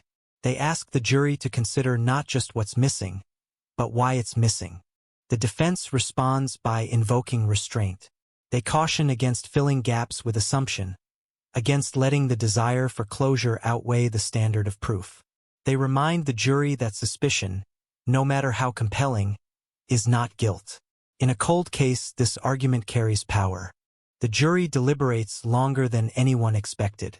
Hours turn into days. Questions are sent to the judge. Evidence is reviewed again.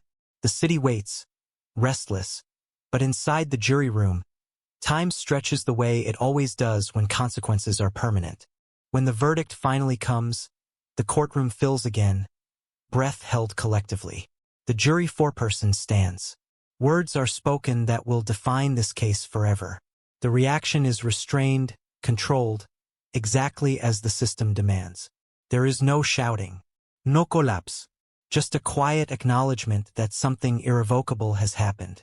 Outside, headlines explode, each one framing the outcome differently. Justice served, justice questioned, justice delayed.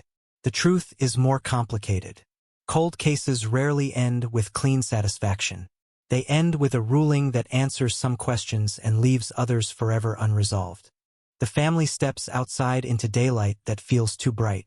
They speak briefly, thanking investigators, acknowledging the years of effort. Their faces carry relief and grief simultaneously, emotions that don't cancel each other out. They know this isn't the end of their story, just a chapter they never thought they'd reach.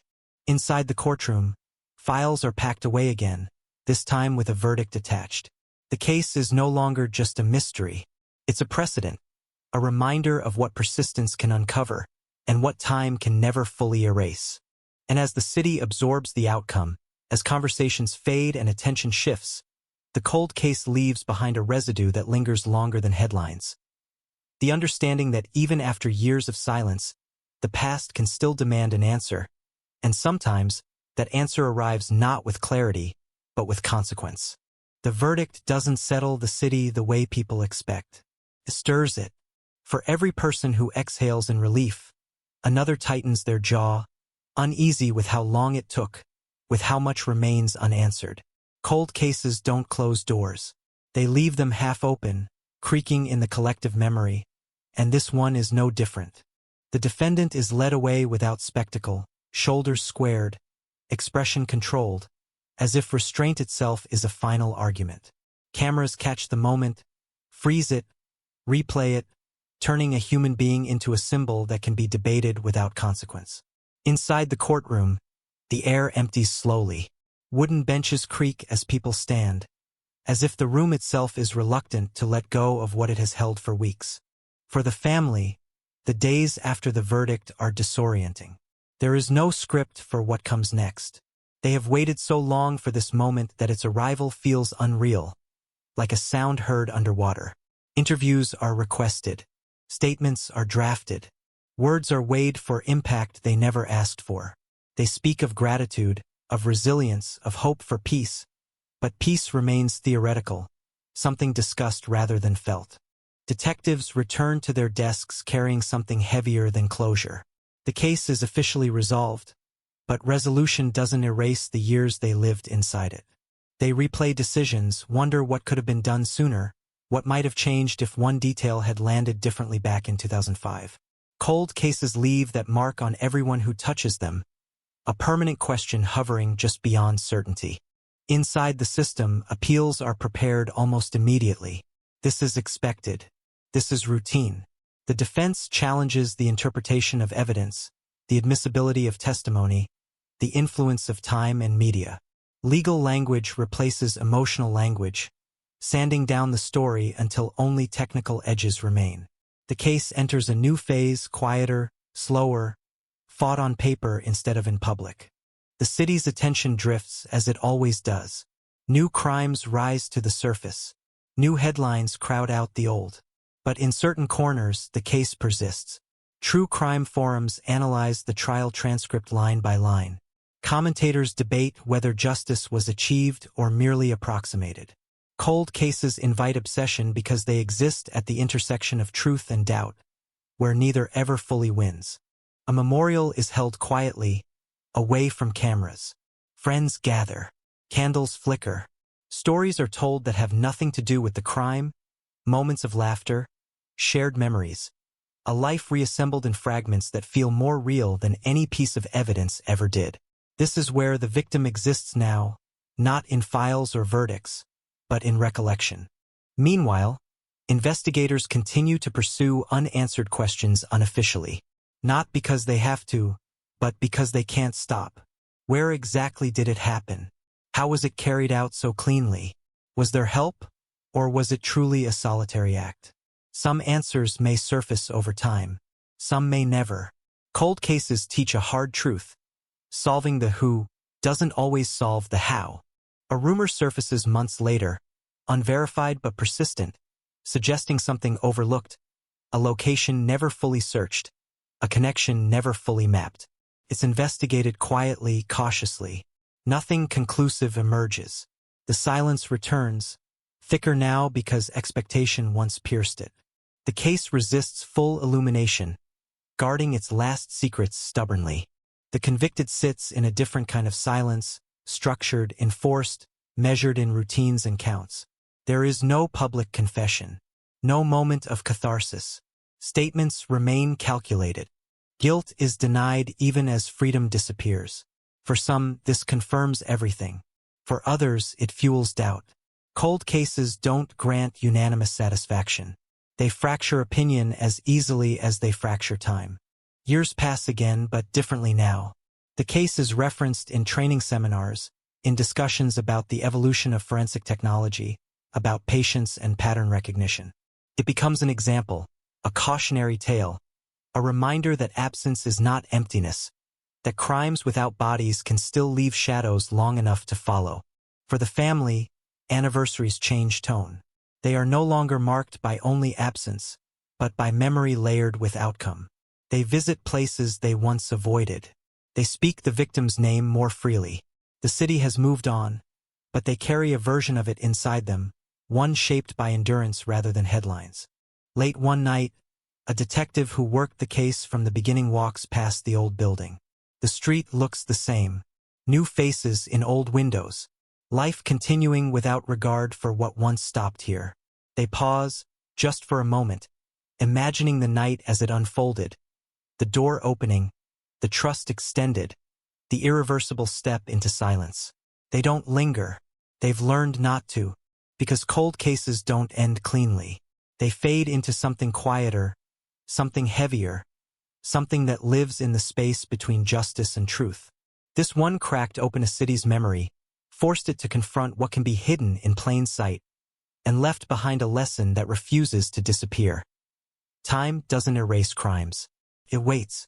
Time moves differently after a verdict, stretching and compressing in unpredictable ways, and for a city like New York, the case becomes a reference point rather than a headline, something people gesture toward when talking about cold cases, about patience, about how long the past can stay alive beneath concrete and routine.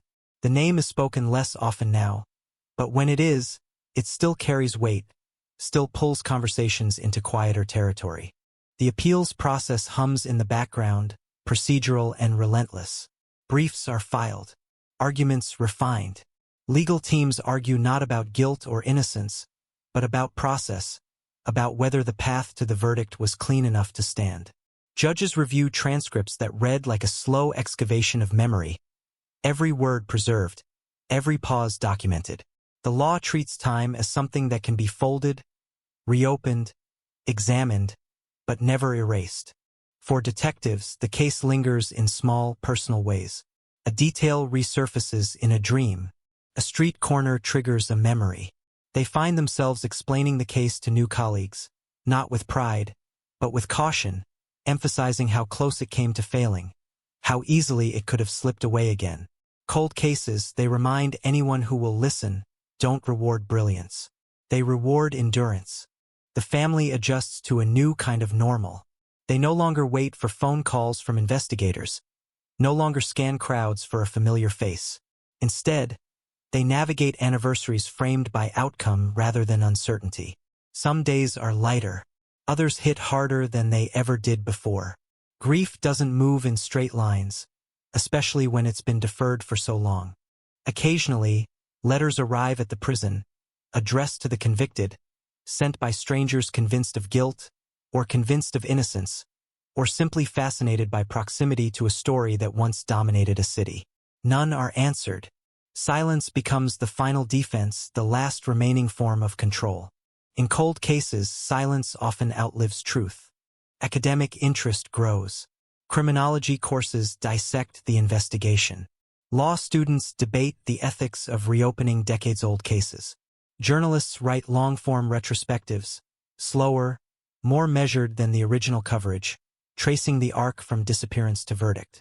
They interview detectives who speak carefully, aware that every word adds to a narrative that is already too heavy to reshape casually. New technology continues to evolve, promising answers to questions no one thought could be asked in 2005. Advances in data recovery, geolocation, behavioral analysis. Some wonder aloud whether future tools might finally reveal what happened to the victim's body, whether certainty might one day replace inference. Others argue that the case has already given everything it can. Both views coexist, unresolved. In the neighborhood where it began, people still mention it occasionally, usually when someone new moves in, when a question is asked about the building's past. The story is told briefly now, stripped of detail, reduced to a warning, a reminder that familiarity can be misleading, that violence doesn't always arrive loudly. Then the conversation moves on because no one wants to live inside that awareness for too long. The detective who noticed the first discrepancy years earlier retires quietly. At the farewell gathering, colleagues thank them for persistence, for refusing to let the case stay buried. The detective listens, nods, but doesn't correct anyone who frames it as a triumph. They know better. They know how much remains unknown, how many nights still end with unanswered questions.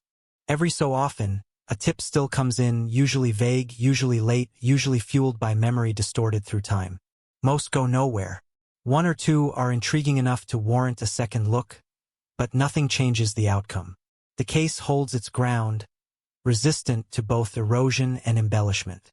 The city incorporates the story into its mythology, another layer added to its long history of disappearance and consequence. It becomes shorthand, invoked in discussions about trust, about vulnerability, about how easily someone can vanish even in a place crowded with witnesses. New Yorkers absorb it the way they absorb everything else, with brief intensity followed by pragmatic acceptance. On a quiet evening years later, the family gathers again, not for a memorial, not for an anniversary, just for dinner. The victim's name comes up naturally, without hesitation, without the catch in the throat that once made conversation impossible. Stories are told. Laughter surfaces unexpectedly.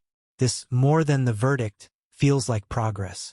Somewhere in storage, the physical file rests, thick and worn, marked closed but never truly finished. Digital copies live on in databases, in archives, in places where future eyes might find new meaning in old data. Cold cases don't disappear when they're solved. They transform, becoming references, lessons, reminders. As the city lights flicker on and off each night, as millions move through routines that feel secure until they're not, the case remains a quiet undercurrent, a reminder that time is not an obstacle to truth, just a filter. It removes noise. It sharpens patterns. It waits. And even now, long after the arrest and the verdict and the fading headlines, the disappearance still casts a shadow, not as a mystery begging to be solved, but as a warning etched into the city's memory. Some nights don't end when the lights go out. They echo patiently until someone finally listens. Years pass, and the city learns how to carry the case the way it carries everything else that once hurt it badly enough to leave a mark. Not in headlines anymore, not in breaking alerts, but in pauses during conversations, in the way certain questions are never asked lightly again. The cold case, once frozen in time, now exists in a strange afterlife, neither fully resolved nor truly unfinished, suspended between proof and doubt, between what the law declared and what the heart still wonders. Inside the courthouse archives, the audio recordings remain intact, the voices preserved with unnatural clarity. You can still hear the tension in the room, the intake of breath before key testimony, the brittle calm of a witness who knows the weight of what they are about to say. Listening now, removed from the immediacy, it sounds different, less dramatic, more human. Fear doesn't announce itself. It leaks. The convicted man fades from public view, becoming a number, a routine, a presence measured in years rather than news cycles. Yet his name never quite detaches from the case. Online forums continue to debate it late at night, strangers pulling at threads, arguing motive, opportunity, coincidence. Some are convinced the arrest came too late to be clean. Others insist it was inevitable, that the evidence simply waited for the world to catch up. Certainty fractures into factions. The lead prosecutor is invited to speak at conferences, ask the same question over and over. How does justice work when time has already taken so much? The answer is always careful, polished by repetition. Justice, they say, doesn't age. Evidence does. Memories do. People do. The room usually goes quiet after that because everyone understands the implication even if no one wants to say it out loud. For the victim's friends, the past returns in flashes. A song on the radio, a photograph rediscovered in a box, a street corner passed without thinking, until suddenly the memory is there, vivid and uninvited. Closure, they've learned, isn't a door that clicks shut. It's a hallway you walk down, sometimes confidently, sometimes stumbling in the dark, always aware that something might step out in front of you. The apartment where it began has changed hands again.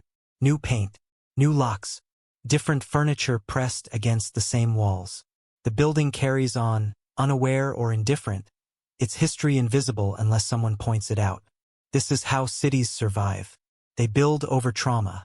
They let silence do the work that time alone cannot.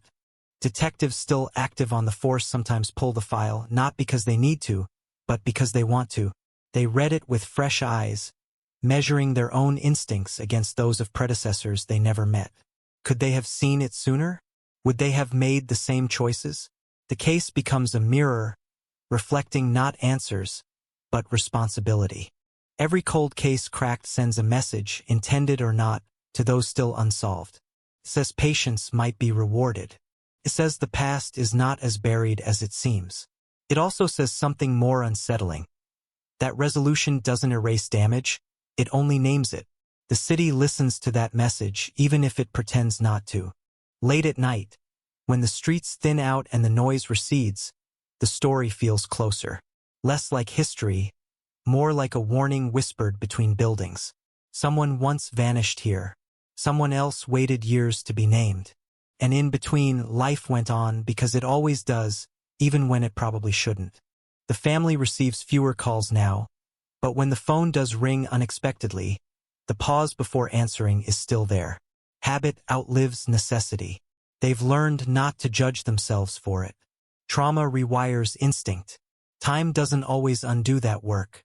Occasionally, a journalist reaches out with a new angle, a new theory, a new reason to revisit what has already been dissected. Most requests are declined politely. The story has taken enough. It doesn't need to be fed anymore. Still, some pieces get written because stories like this refuse to stay quiet, because unresolved questions are louder than solved ones.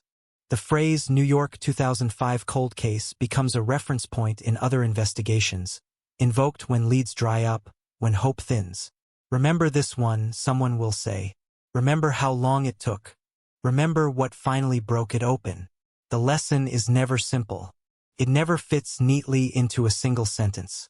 As the city continues its restless motion, trains screeching, lights flashing, voices overlapping, the case settles deeper into the collective memory, no longer sharp, but still present. Like a scar you forget about until weather changes, until pressure builds, until something reminds you it's there. And somewhere between certainty and doubt, between law and loss, the case remains what it has always been at its core. A human story interrupted, then examined, then carried forward by people who refuse to let disappearance be the final word. Even now, it doesn't rest. It waits. Morning comes the same way it always has in New York, indifferent and unstoppable, lights sliding between buildings that have seen everything and remember nothing unless someone insists they should. The case no longer wakes the city up, no longer interrupts commutes or dinner conversations, but it hasn't vanished either. It lives in the margins now, in footnotes, in the spaces between what is known and what is believed. In a quiet office, a junior analyst reviews old cold cases for training, scrolling past dates and names until one entry slows their hand. New York, 2005. They recognize it immediately, not because of the facts, but because of the feeling it still carries. Even on a screen, stripped of emotion, the case hums with unresolved energy, as if the data itself remembers the weight it once held. The law considers the matter settled. Sentencing completed. Appeals narrowed. The machinery has done what it was designed to do. But machines don't absorb consequences. People do. And people are messy, inconsistent, haunted by details that never made it into evidence, by questions that didn't survive the cut. Some nights, former investigators still replay decisions in their minds, not out of regret, but out of reflex. Turn taken. A door not knocked on sooner. A voice on a tape dismissed as background noise.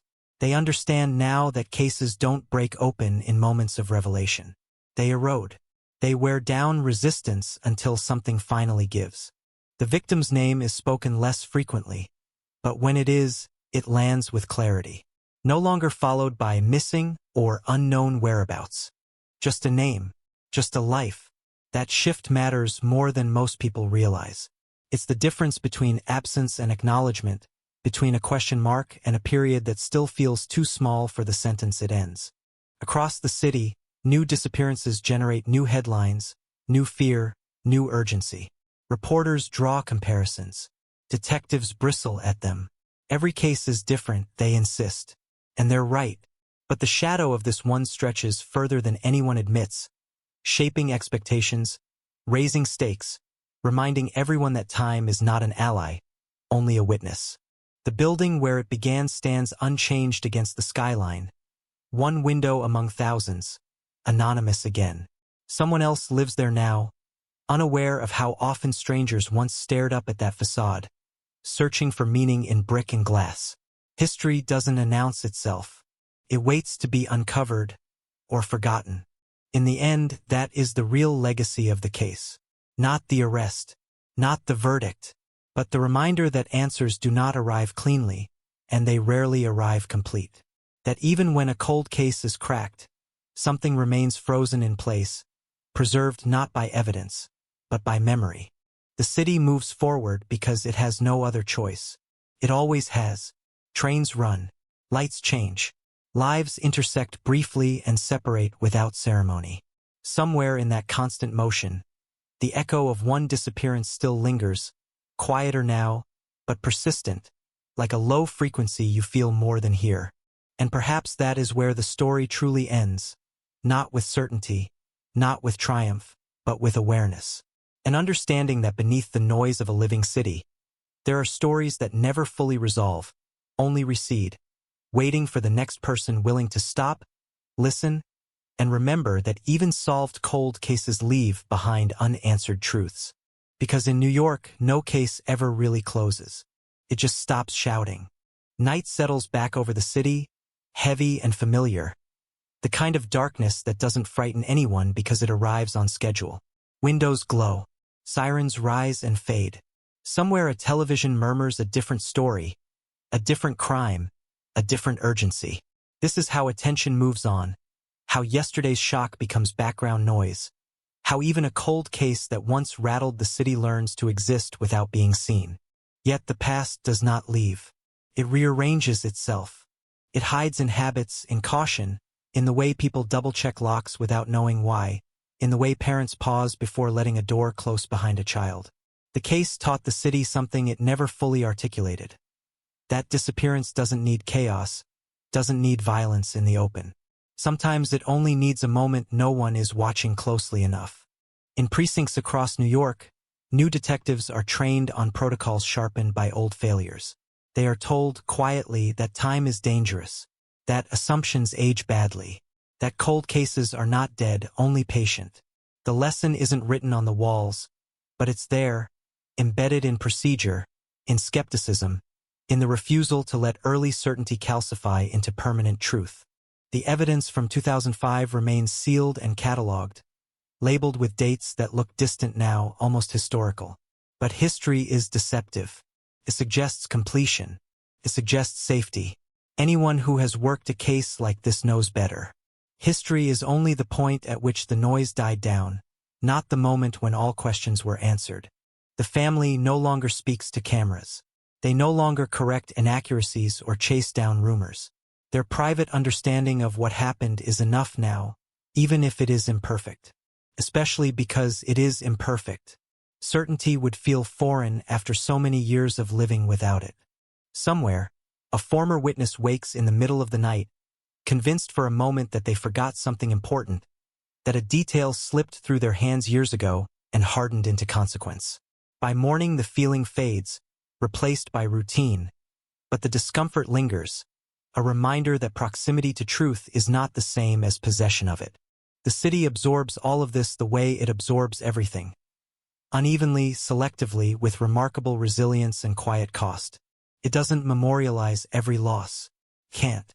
Instead, it carries them collectively, a weight distributed across millions of lives, light enough to bear individually, heavy enough to matter together. If you walk the streets where the case unfolded, nothing marks them as special. No plaque, no tape. No echo of the urgency that once pulsed there. That's the most unsettling part. The absence of evidence that anything ever went wrong. The clean continuity of life layered over a rupture that never fully healed. Cold cases teach patience, but they also teach humility. They remind everyone involved that truth is not obligated to arrive on time, and justice is not obligated to feel complete. Sometimes all that comes back is a name, a narrative, a version of events strong enough to stand but fragile enough to question. And still, the story continues to do its quiet work. It shapes how other cases are approached. It tempers confidence. It complicates closure. It whispers again and again that silence is not proof of absence, and time is not proof of innocence. As dawn approaches, the city shifts gears, preparing to repeat itself. New faces step onto platforms. New conversations begin. Somewhere, someone will reference the case without realizing it, will echo its lessons without knowing their source. This is how influence survives when memory fades. In the end, there is no final frame to freeze on, no definitive last line that settles everything. Only a city that remembers just enough to stay alert, just enough to stay uneasy. A cold case that moved from mystery to judgment, from shock to shadow, leaving behind a truth that feels solid and incomplete at the same time. Because some stories don't end. They thin out. They quiet down. They become part of the air. And long after the last headline is forgotten, long after the file is marked closed and shelved, the question that started it all still drifts through the city, softer now, but persistent, waiting for whoever is listening closely enough to hear it.